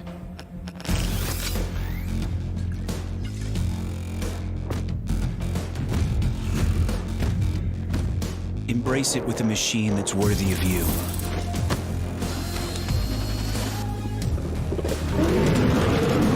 Stylish on the outside, savage on the inside. Legion by Lenovo, powered by Intel Core i7 processors.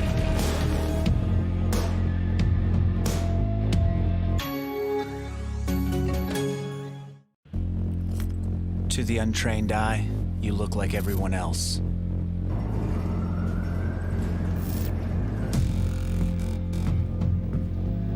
But you have another side.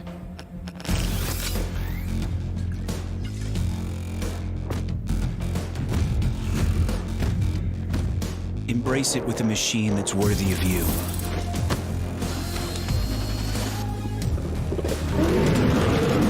Stylish on the outside, savage on the inside. Legion by Lenovo, powered by Intel Core i7 processors.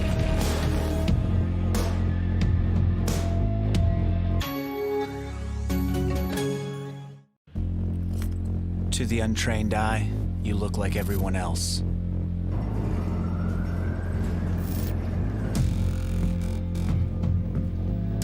But you have another side.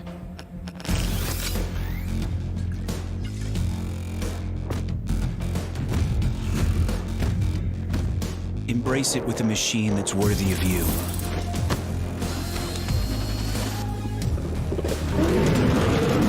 Stylish on the outside, savage on the inside.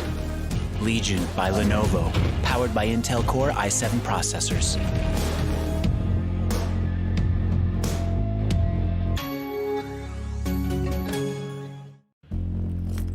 To the untrained eye, you look like everyone else.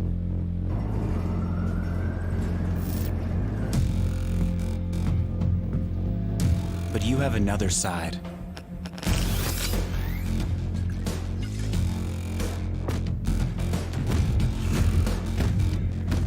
Embrace it with a machine that's worthy of you.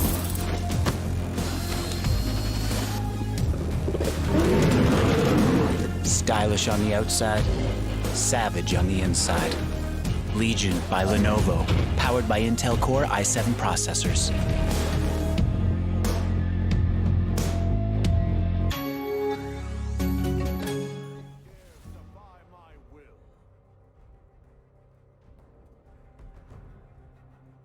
Welcome back to game number 3 of this quarterfinals between Team Roty's Den and Deimos Force. So this is a pretty exciting series this far. Team Roty's Den won game 1 convincingly and Team Deimos Force won game 2 convincingly. So both the teams going on head to head. With me is Crow and I am Fireball to bring you this final game of the series. Yeah, thank you, Fireball. And we do see a player swap coming in from TRD. We see Frost, who's now playing on the side of TRD, so it's going to be a different roster from before. And maybe it's some fresh mindset that will help TRD clinch this final game. And we do see the Zac ban also coming in after the great performance from Darker Than Z last game. And yes, going into the picks and bans, I'm sorry, the bans will be standard. The Zac is banned this time, and as you mentioned, Frost coming back in the squad, subbed in place of Danny. Now Frost brings in so much to Team Roty's Den with his shot calling, his presence, and just generally motivates his team a lot. So I'm expecting to see a very different Team Roty's Den from game 2. Yeah, we see the first pick, Zaya. I'm glad that there's no first pick Renekton this time because obviously that didn't work out in both the games before this. Yep. First pick Zaya. Now the toss was done and Team Roty's Den did win the toss and they decided to go for the red side. Now Frost is playing his signature Nautilus. Now this man's Nautilus is feared far and wide, and Team Deimos Force better watch out for that in the bottom lane. Now let's see what Captain Kirk picks as well. Now another thing to notice is the bottom duo of Captain Kirk and Frost has achieved so much together. They are one of the strongest bottom lanes that we have seen in the scene, and they go for the hyper aggressive Lucian Nautilus bottom lane. I'm so excited to see that. Let's see what Deimos Force have as an answer to this lane. I'm expecting something like the Rakan, who has the mobility to escape from that aggression, but we see the Gragas being locked in. And Gragas is a good pick, Okay. but They pick the decided Nunu to instead. go for the Nunu instead. Now Darker Than Z again playing a tank jungler that loves to gank again and again. So Zac was banned from him, but he will be playing Nuno this time, which does pretty much the same thing as Zac. Just keeps ganking with his snowballs, and I'm hoping that he brings out another carry performance as he did in the last game as well, in this game too. We see the blind pick GP coming in from Van Gogh. Van Gogh was a silent carry in the last game, so to say. He had a lot of clutch ults and he did do his job in team fights as well. Yep, he was like 0-0 and 8 towards the later stages of the game, and he scaled so well. He made sure that he did not die a lot or at all He didn't for that die at matter. all. Yep, for that matter, and helped his team snowball. And we do see a Pantheon pick, so I'm really excited about that. Pantheon can be flexed three ways if it were their choice: the top lane, mid lane, and the jungle. So let's see where Team Roty's then decide to play that. Yep. Hovering the Thresh over there means that TRD have an easy ban target in the Thresh, and they'll look to target the support pool of Synchro in order to get themselves an even stronger bottom lane 2v2. Yep, and they decide to leave the Rakan open again because against the Nautilus there's not much Rakan can do, so they're not afraid of the Xayah Rakan combo. Instead they ban out Leona, who would be a much more stronger pickup. But on the side of DF, they ban out Forest champion pool and the Deimos of Elise and Echo, so they'll have less AP junglers to choose from if they decide to go that route. Yep, last time as well the pool of Forest was pinched out, and to be honest Forest did struggle a lot on that Sejuani when compared to Darker Than Zed's Zac in game number 2, but he goes back to the Nocturne that he picked up in game number 1. So no more tanks, says Forest. I'm gonna carry from the jungle. Yeah, and the combination of Nautilus and Nautilus with the Pantheon and the Nocturne means that there's going to be like 4 mans or 5 mans on bot and lane. we do see the Vladimir. The Vladimir was usually banned out in the previous drafts, but this time he is picked. So let's see what Savage can do with this Vladimir in the middle lane. He had an absolutely amazing performance on the LeBlanc last time around, and they're going for the Braum this time with Xayah. So let's see what the last pick would be. Last pick be the Rise. So the AP damage source coming in the team with the Rise. So let's see who ends up playing that, Fufu or Kaka. I'm assuming it's Kaka because the mid lane Rise is much more easier to play right now because you don't have the shield anymore, and if you're in a longer lane of top lane, then someone like Nunu can repeatedly spam gank you and shut you down. Yep. And so it will be the Vladimir versus Rise matchup in the middle lane. Now Kaka was getting camped from Darker Than Z last time around. Let's see how he decides to play this lane. And looking at the summoner spells, we have pretty much standard summoner spells for everybody. Vladimir going for the ignite. We have seen Vladimir go for the teleport if they want, but he will stick with the ignite. He wants to kill the Rise in the laning phase. As I say that, he switches to the teleport at the last second. Okay, he does not want to kill the Rise in the laning phase. But I mean, Vladimir is still a strong champion, level both 6 of with his them ultimate. scaling. Now, what do you fear more, a scaled up Rise or a scaled up Vladimir? I think a scaled up Vladimir is a lot stronger right now. Rise has had his share of nerfs, and without the shield, he just has the movement speed buff, and it's harder to play Rise in these kind of chaotic team fights right now, especially because he's so short ranged. But Vladimir, on the other hand, has a lot of ways to navigate in and out of fights. He has his pool.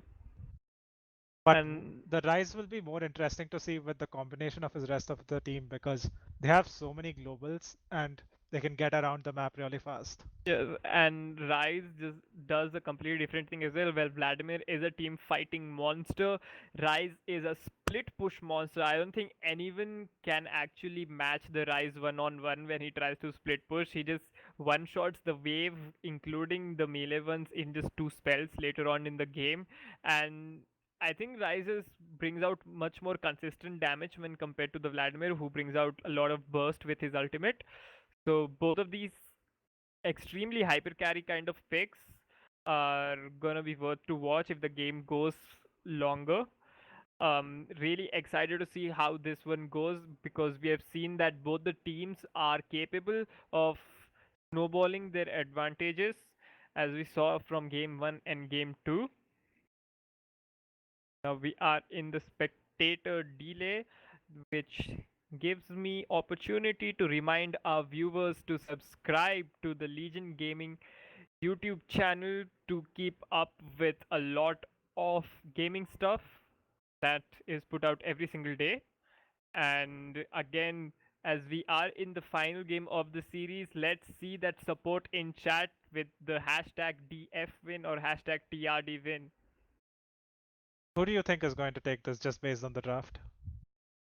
I mean, that's what I say. The draft, I don't know, dude. After seeing the last two games, can go either way because there are champions who do different things on both the sides. Captain Kirk on the Lucian and Nautilus are much more early game oriented, whereas the Zaya will be looking to scale a bit more and go towards the later side. Uh, Famous Force, the Zaya, Vlad, and GP are all scaling sort of carries. So they would be looking for a quite early game so that they can scale and turn team fights their ways. Whereas Team Rotizen with the Nocturne, Nautilus, and Pantheon, They just want to Lucian, run yeah, they down. just want to run them down earlier on, get a huge lead in the mid game, and get a Baron and finish off that. Yeah, now that we get to see the keystones since we're in the loading screen, we see the Rise having the phase rush, so does the Vladimir. So it's going to be a bit harder to knock down either of them in team fights.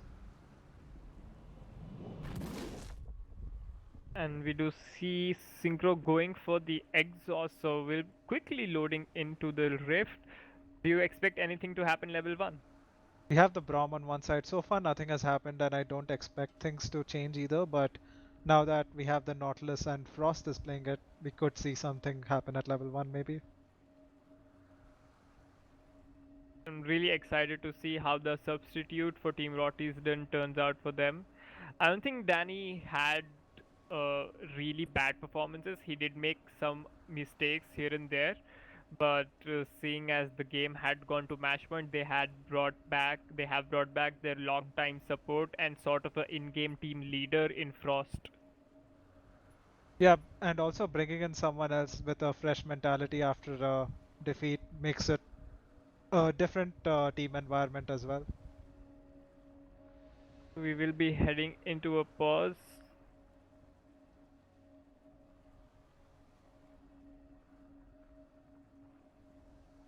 Do you think that drafting three scaling lanes essentially is going to affect Deimos Force's early game, especially because all of their lanes are technically going to lose for a while, except maybe mid lane, but Well, I think if played right, the Zaya lane can be managed because of the Braum, but it just comes down to the jungle pressure, I'm sure. The yeah. Nocturne will be just looking to press his ult at the bottom lane as much as he can because the Gangplank has the orange whereas Vladimir has the pool. So I think the bottom lane will be the primary target of the Nocturne. So they'll be looking to combo the Nautilus with the Nocturne there. Yep, definitely, and it'll be up to Darker Than Zed to keep up the pressure as he had last game as well. Because while they have scaling lanes, both Pantheon and Rise are easy targets to gank once they are pushed up, so A those summoner are has two easy disconnected. ganks that he can make with his snowball. We do see the support for Deimos was having some kind of connection issues. That's what the pause is about.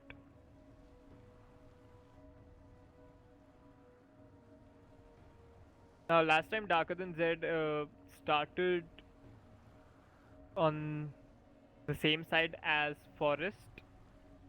So let's see if they try to get the early information about the junglers and manage to do something quite similar.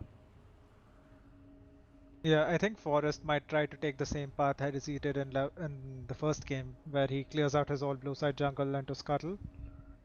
And that is a path that will give him the fastest way to level 6, whereas Darker Than Z might look to take his buffs and try and gank. So Gank, yep. if those ganks don't work out, he'll fall behind Forrest. I mean, yeah, that's what we assumed Forest would do, but we did see Forest actually bring out a few ganks when he was level 4 and 5 as well, and managed to get the early summoner spells out of the enemy team. Now, Yeah. actually, we do see some sort of an invade. Now, as you mentioned, with Frost coming in, immediately the level 1 strategy changes. They are Gangplank. taking this. The Gangplank looks to be in a very dangerous spot, but Yep. he will spot them out with the ward. And the hook will miss. That was a blind hook in his defense. The ward will spot out everyone else. So the invade fails, but at least they tried. This prompts Deimos forced to actually move in deeper because they spotted all 5 members of Team Roty's den. Now Team Roty's den expecting that sort of keeping their steps really carefully. And yep, they decide to completely move out of the jungle because they have no idea if Team Deimos Force is waiting for them. So good call there. Yeah, even though Deimos Force did not move in, there was a high possibility that they were waiting at that blue buff. So they decide not to even go there to ward and just went back to lane. Yep. Too scary. Now that Lucian, Nautilus lane are going to arrive to lane first, they can decide what they want to do with the wave and figure out how they want to play out the early levels. If they... So little things like both the teams warding the Tribush because Lucian and Nautilus are a type of lane that can wait for you in the Tribush while you move to lane and just harass you there. And Frost warding the Tribush so to avoid the Nunu level 2 ganks. So both of the teams playing really well there. Yep. What Captain Kirk did over there was to pull the wave towards the bush so that the wave is now closer towards the blue team's tower, and that means that the wave is going to push towards their side, and that way they can protect themselves from ganks at level 3 or so because they won't be pushed in too much. So the Pantheon hits level 2, immediately trades onto the Gangplank, taking away 70% of his HP right there. Fufu QT using his level advantage to the maximum. The GP does hit level 2 safely, will eat some oranges, but instead opts to go for the barrel so that he has the pressure in lane for a while. Now the wave is at an awkward spot for the side of Team Roty's den right here. They're trying to slow push it, I don't know, but we do see the Nunu rolling it in.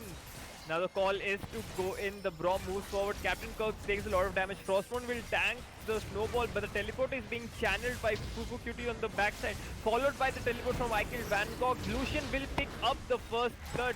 Now all 5 members of both the teams are here. There's 10 people in bot lane at 3 minutes. It's a fiesta going on right now. So after all of that, we just get 1 kill on Captain Kirk. But the flip side is, look at the waves dying to the tower and top and mid lane. Having Prio on the Pantheon and Rise meant so much before that happened. Now all the solo lanes are behind for Deimos Force as a result of that play. Yep. So pretty intense game already. Yep. So after all of that, there is a 1000 goal lead already at 4 minutes for Team Roty's den because of the first blood and all the missed CS. Now Gangplank is really struggling right now. He has 6 CS compared to Pantheon's 18 and he's just losing more at his turret. Yeah, and now the wave is also pushing out, so he's going to be really susceptible to ganks for a while. So he really needs to push this in really hard and reset the wave as soon as possible, but And the Nocturne hook being top connects side. onto the Prom, and the shield will keep him safe. The stun lands onto Frost as well. The pullback will get him rooted, so damage traded onto the support. But Captain Kirk with the red buff winning out on the damage right there.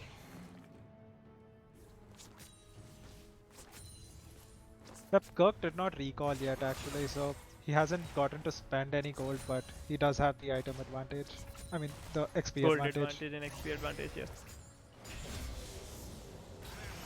Now the Nunu is spotted out. They know that Nunu is towards the bottom side of the map and has his W active. So those are pretty good wards to spot out the Nunu.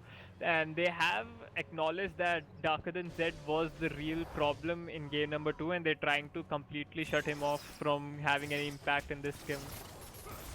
Yep, they're doing a sneaky bush cheese. I wonder if it's going to work.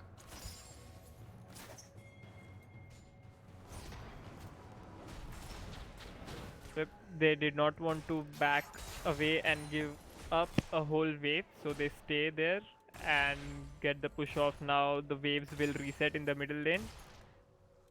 In the middle of the lane, pardon me. Now both the AD carries are going to reset for or no, Kirk decides to stay to push in this wave as well. They decide to push in the cannon wave to get a better recall off. I'll just look at the CS difference already between Kirk and Dread right now. Yeah, the level 1 gank from Darker Than Z got completely turned around, and in that process it snowballed the rest of the team at the same time. This Gangplank is struggling a lot. He has 17 CS compared to the 50 of the Pantheon. There's no way he can walk up. He has a fairy charm in his name compared to the longsword of the Pantheon. The Pantheon demolishes these kind of matchups in the early game. Definitely not having a good time there. I killed Van Gogh. Now the Skullcap will be secured by Team Roty's then. Kadaklonda is out of mana in the middle lane. The Vladimir going pretty much even in CS, has the Kindle Gem, gonna look to build that See the flash coming cooldown out of the reduction. Zaya to dodge the Nautilus hook. Oh, okay. Didn't manage to see that one out, but a flash being used in the bottom lane as well. Now that's just easy pickings for the Nocturne right now. I mean, He's before level Zaya 6. hit 6, before Zaya hit 6, I think Nocturne should be looking to run straight at bot lane right now to get that gank off. Then there's no real way of Zaya to get herself away from that.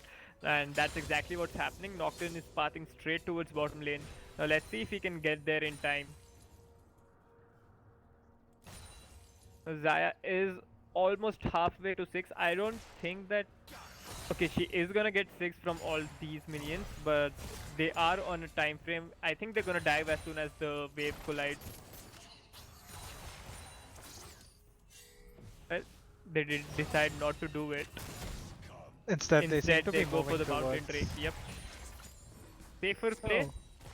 No, they're going to donate the blue buff over to Kadaklonda instead. Okay, now Zaya will hit 6, so I think the opportunity of that play decreases. She needs just 2 or 3 more minions. Yep, but they do get the Mountain Drake for free because of all the prio that bot lane had. Yep. So early Mountain Drake will go towards the side of Team Roty's lanes, will help to take down those turret plates.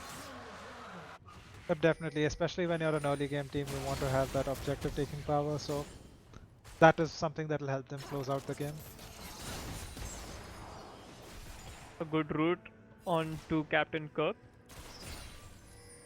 Will take him down to half his HP. Both the ADCs having the Fairy Charm, as both the ADCs are using a lot of their spells and use a lot of mana. So that item investment helps a lot. Yeah, since you can't buy mana potions anymore in the game since a few seasons, so the Fairy Charm is the next best alternative for mana.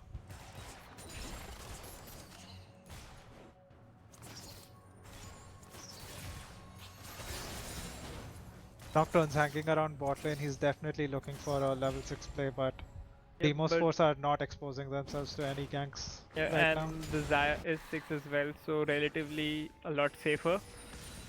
Flash halfway through. I think they're looking to gank the Vladimir. Frost is moving in with Nocturne into the middle lane, but Vladimir pretty hard to gank. Yep, even the Pantheon moved down, so he was about to get 3 or 4 man if he didn't back off at that point.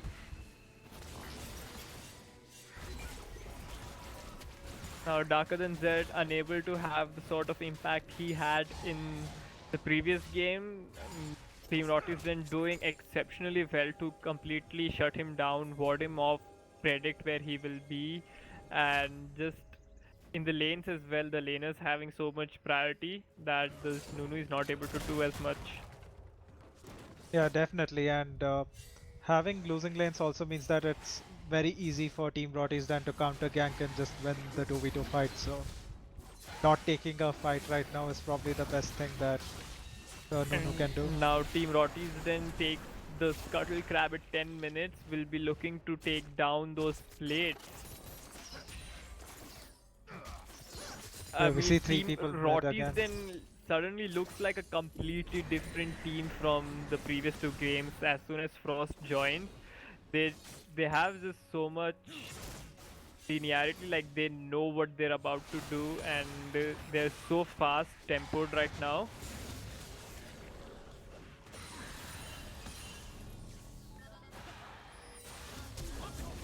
We see a play happening on the right. Flash Q into the ultimate onto the mid lane.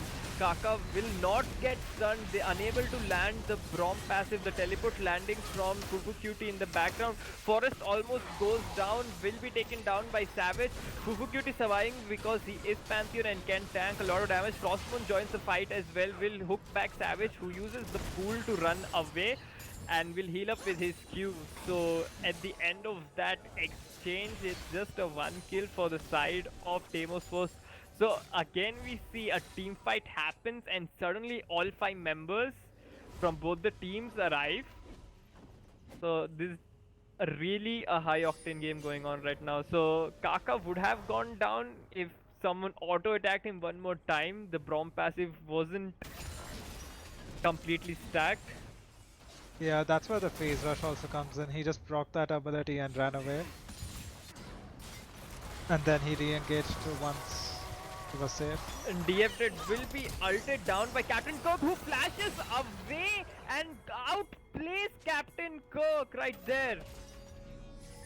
Yeah, that was an amazing play from Dread. He ulted at the very last second to bait the Lucian in, and then he flashed in to get the root. Oh, Kaka's teleport will be cancelled because of the root, and Savage has slain Kaka there. Vladimir will be on 2 kills. So Captain Kirk thought in the bottom lane, we go back to the plane bottom lane, Captain Kirk thought that he will be able to take down, but Dread waiting for the absolute last second to ult, flash, heal and root Captain Kirk in position. What a play. Yeah, definitely. And then also the Rise dying to give another kill to the Vladimir makes it very scary for someone like a Lucian in these team fights. Suddenly the game taking a fast-paced turn.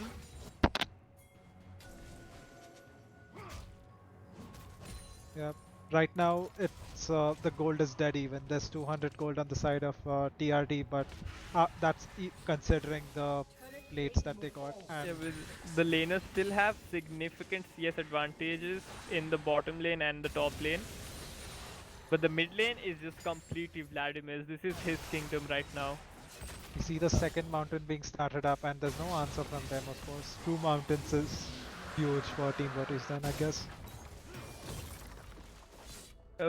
Just because of the priority these guys have in the bottom lane, managed to take up 2 mountains, so a Baron threat later on the game becomes very, very real.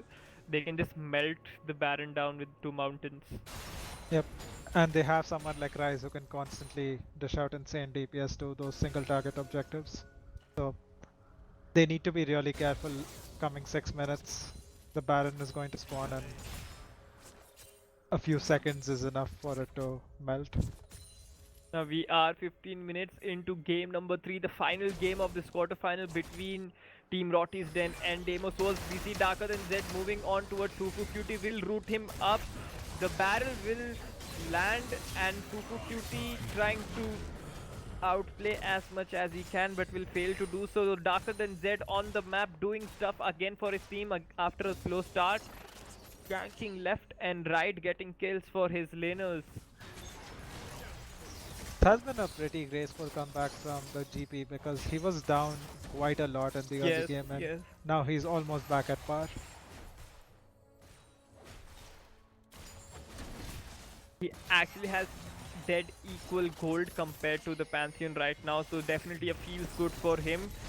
Now the Nocturne ultimate onto the top lane, the Gangplank there alone hitting the turret. The Orange will save from the fear. He flashes away and he survives the Nocturne gang. So well played by Eichel Van Gogh there to not give away his lead and his life. Now in the bottom lane, the hook will connect onto the Braum. The Braum ultimate follows, but Synchro will be completely blown down. The Pantheon ult follows as well.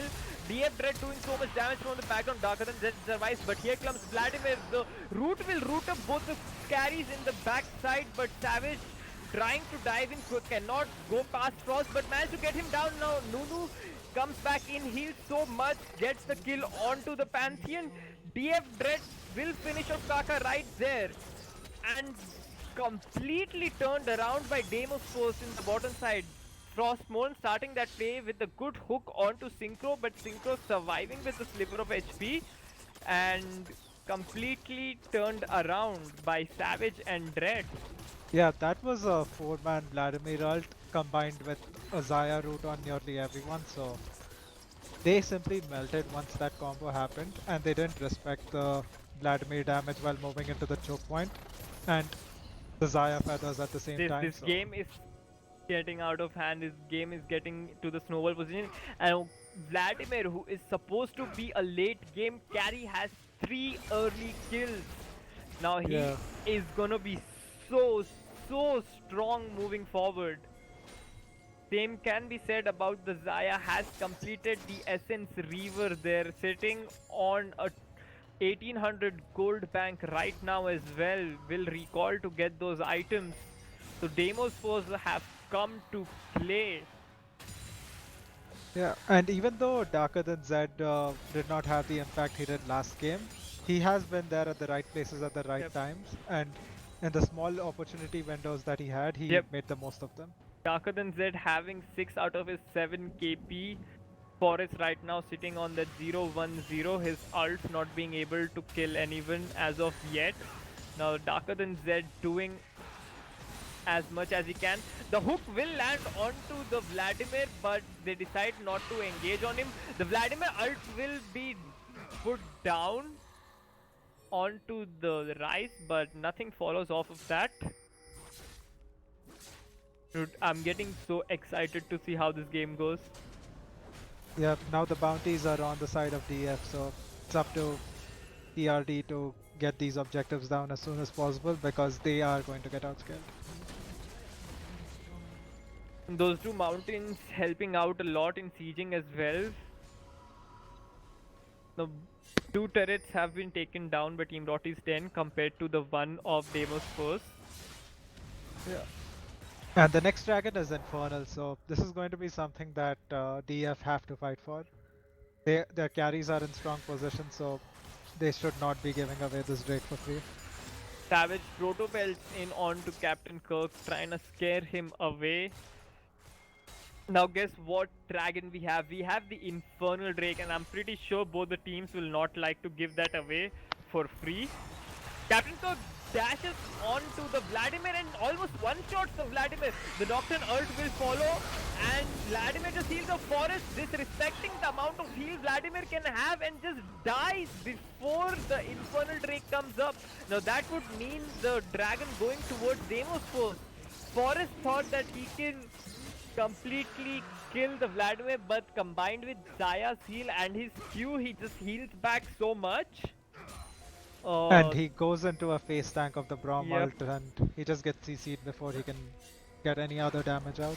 Hook will connect onto the Nunu. A teleport is being channeled. Both the teleports being channeled right now. Nautilus ult will knock away both of them. The Q from Braum lands, but Kaka trying to do so much damage. Synchro jumps on Kaka using his ultimate to try to run away. This time the ultimate will channel. No CC there. Fufu QT on the wrong side. The root will miss from the Zaya and Fufu QT just flashes away. But this means that TRD have prio on mid lane and they'll be pushing up as fast as they can. And setting up vision on Baron should be their priority, but I guess they'll recall over here. So we are 20 minutes into the game. The gold is pretty much even. 800 gold at 20 minutes does not mean all that much. Now it does feel like Team Roty doesn't have the slight tempo advantage on the map due to the two mountains that they have, but as a stronger unit, as when it comes to fights, it just looks like Team Deimos Force does so much more damage, and if it comes to a fight, I think Deimos Force is gonna clean house. Yeah, in a straight up fight they definitely just win. So they need to play around their strengths and not get caught, because they still have globals on the other side where you think you have the numbers advantage and then suddenly you don't. I mean, if your team needed support, this is the time for that. So let's see the support for our teams in the chat.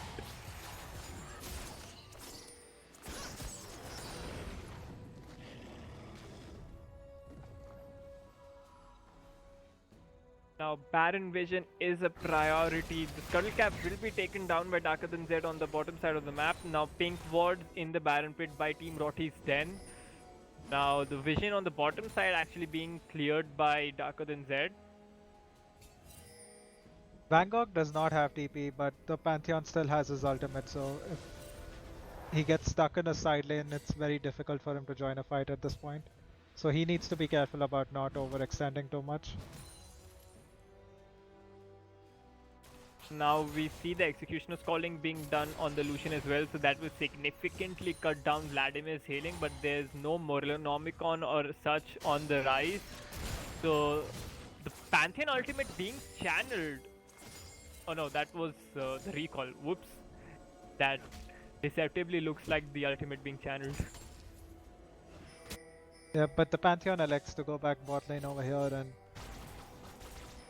it's going to be minor harass on the Nautilus, but just a wet noodle fight between them. The root will just miss out onto the Lucian. If the root landed, I think the Lucian would have died and they could have looked to move on the Baron. But funnily enough, I think Deimos Force is pretty comfortable with this Baron dance not leading to anything, because they know that they are going to scale. The Vladimir is building towards that death cap and the CDR is already maxed out. So once that is done, he's going to be a huge threat. So same can be said about the Rise. Rise nothing to laugh at in the later stages of the game, and if Kaka is allowed to be on the solo lanes and scale, he's gonna be an absolute monster. Yep, but once the Rise gets the Seraph's Embrace shield, I think that is when it becomes easier for him to navigate these fights, because there's a lot of ambient damage that can just randomly kill him. Oh, Frostmourne might be caught out, forced to flash away, will be rooted in place and will surely be going down. Now the Rise teleport is can't be TPing cancelled now. The teleport... Wait. The Rise ults out safely because the stun didn't kick in. So good timing on the Rise ultimate. The Nocturne ult used defensively right there to deter Deimos Force from getting any more kills. Deimos Force is starting to look dangerous right now. They are starting their siege of their own. The Nunu just rolls in, does not care at all, saying get out of my face. But he looks like he's gonna die in the middle as well, but he still survives and they do manage to get the turret. Yep, having that mid lane tower down means a lot, because it becomes easier to navigate through the river as well. So that was an objective there that was long due to. Oh, and Team Roty's then realized that Deimos Force need to recall and reset right now, and they move instantly onto the Baron. And remember, they do have 2 Mountain Drakes, and this might just be Baron pretty much done. So Deimos Force, lapse of judgment, they all decide to recall at the same time, and Team Roty's then realize that and completely take advantage and take the dragon. Darker than said tried to steal, but he could not. Now let's see if they can pick off any stranglers. Frostmourne looks like he is about to go down, but all the other members of Team Roty's then will survive. So a really good call coming out by Team Roty's Den to just move to the Baron and take it while the members were recalling. Now Kaka might be caught out, he will get rooted, but there is no follow-up damage. Nunu is alone with the Braum, I don't know why he is there, but Dread follows. But the root again, this is on the Xayah, but Forest moves in and dies. The Xayah ultimate will not root anyone. The Vladimir flashes forward, that's a dead Lucian right there. The Kadak Londa really low on HP. A flash Q will barely miss. Savage still chasing. Buddy, you might want to back off right there. So Deimos Force, instead of losing Baron, they are the ones who are pushing down on turrets. Fufucuti is on the backtrack of the Gangplank. The story of the last 2 games has been Baron into victory, but oh, the hook connects onto the Nunu, but Nunu is not the target if you want to focus, my friend. And the Deimos Force are so low right now. They need to regroup. yeah. The Rise ultimate is up. Is there something that he wants to do here? This Vladimir and this Xayah are getting out of hand.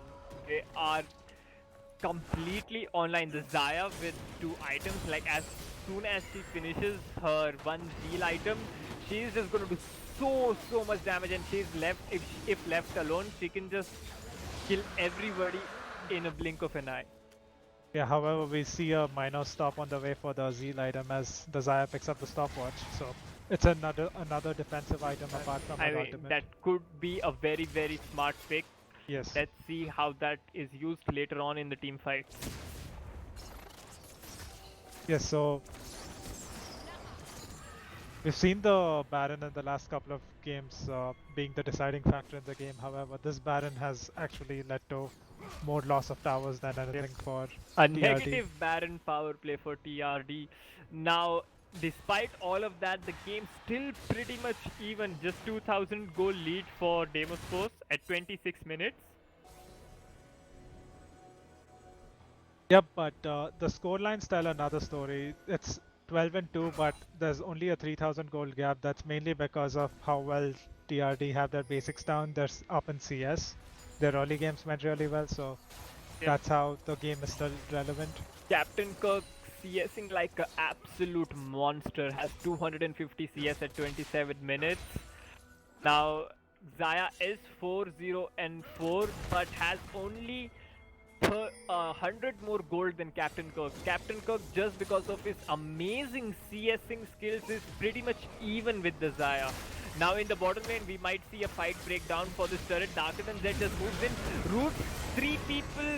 The Nautilus ultimate will keep Gangplank away. The Rise ultimate to safety. Now Fufucuti goes split back. The Braum ultimate will land on no one. The Lucian ultimate will disengage. So many ults traded right there, and nobody goes down. But the crucial ults, which are the Vladimir ult and the Xayah ult, both of them are still up, so Deimos Force is still going to look for a fight here. Game is balancing on a knife's edge. This is so volatile right now. One bad team fight and everything could change. Definitely, and Deimos Force are definitely in the driver's seat though, because they are the ones with the scaling. So they are looking to move inside the jungle. A hook will connect onto the Nunu, but Nunu is not the one you want to focus at. A big Vladimir alliance, but Captain Toad takes down the Xayah. Now they're moving it into the jungle. It's 1-for-1 as it stands, but a huge shutdown goes towards Captain Kirk. Now Deimos Force find themselves on the wrong side of the jungle, but they managed to get themselves away. Now what that shutdown does is put Captain Kirk ahead of Dread right now. Captain Kirk sitting on 11,300 gold, while Kirk is sitting at 10,500. Dread is sitting at 10,500 gold right now.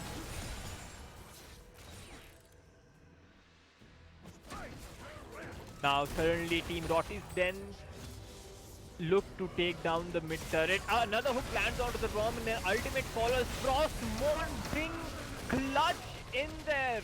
Takes down the Brom.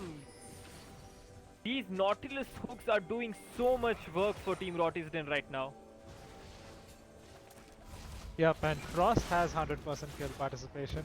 So does the Rise. So everything has been through the plays of these two guys. Frost trying to put his team on his back along with Captain Kirk, who has 265 CS and 3 completed items along with the Executioner's Calling. And look at that, Xayah has only 2.5 items now. Certainly Captain Kirk is ahead and probably does more damage. Yeah, if left alone with a single target, Captain Kirk is going to do a lot more damage with his current items, but in a close-up team fight where a lot of people are grouped, the Xayah will be doing more damage. So last time Xayah did not pay attention to her positioning and used the ultimate really late, which cost her a life. If Xayah plays the team fights correctly along with this Vladimir, I still think Deimos have the advantage in team fights. Yeah, now, because the Xayah died without using the stopwatch last fight. That could have been a huge play if she was able to bait the Lucian into a bad spot.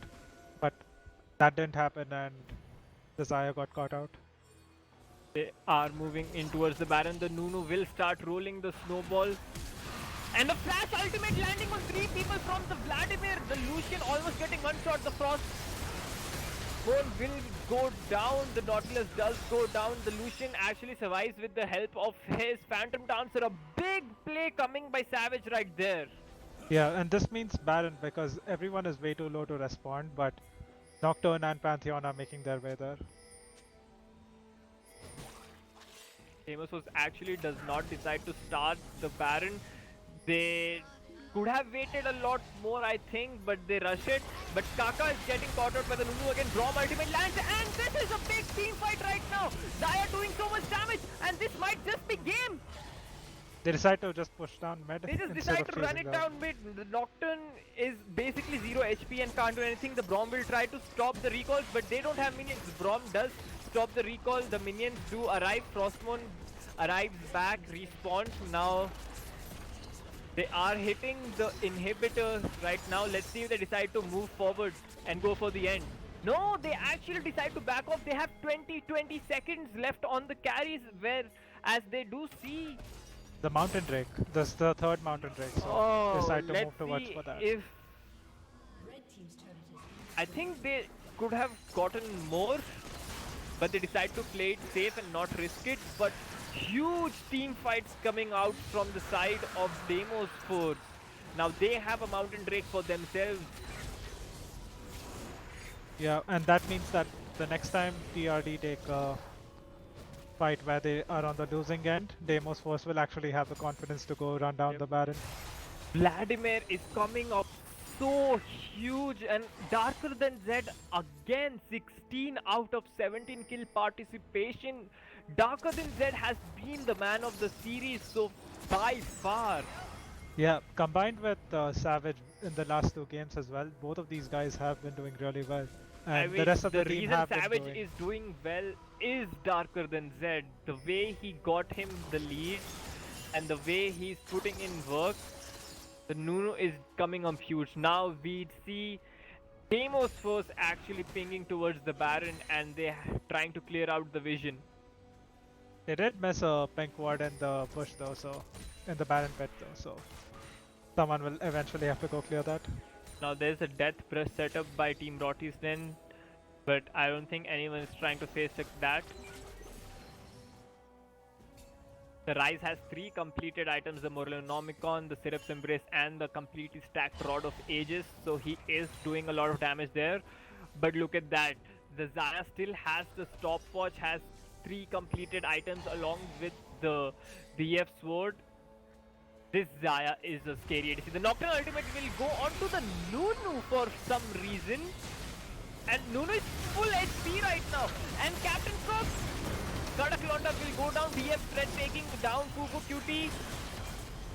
And in the background, Nunu is just healing so much, tanking 4 members, and this is it! Triple kill for Dread! This is it! The Nautilus will go down because of the Vladimir ultimate, and they have taken down Team Roty's Den. Just lose the fight and go out of the tournament. Deimos was coming up huge. This fight has been the engage of the Nocturne on the Nunu of all people, and they simply turned that fight around because nothing happened. Forrest decided to ult the Nunu for some reason and just died. So this is an upset of sorts, as Team Roty's Den were one of the tournament favorites going into this tournament, will be taken down by Deimos Force 2-1 in the quarterfinals. I'm stunned. Yeah, but this has been an amazing game from both teams. Both of the teams showed what they can do in this long 3-game series, and Deimos Force showed up when it mattered more, and it has been a fantastic game from all of their players. Yep, and we're looking at the damage graphs. No wonder Vladimir and Zaya putting out so much damage right there. And the Nocturne pick just completely failing. Nocturne doing less damage than the support of Team Roty's Den. So Forrest having a really bad game there.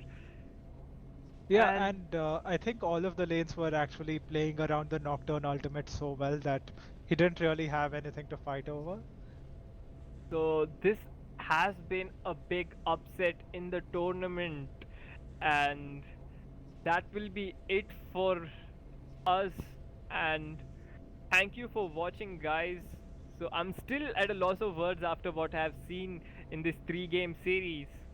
I let you know that you can follow the tournament progress at legion.lenovo.com, and we will be back tomorrow with another quarterfinal, so stay tuned on the channel and don't forget to subscribe for more action. It was me, Fireball, casting with Crow, and it was a pleasure serving you guys.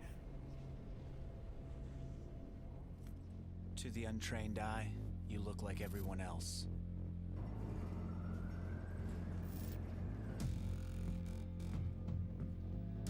But you have another side.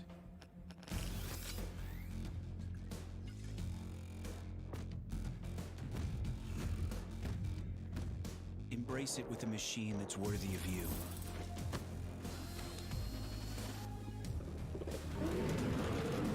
Stylish on the outside, savage on the inside. Legion by Lenovo, powered by Intel Core i7 processors.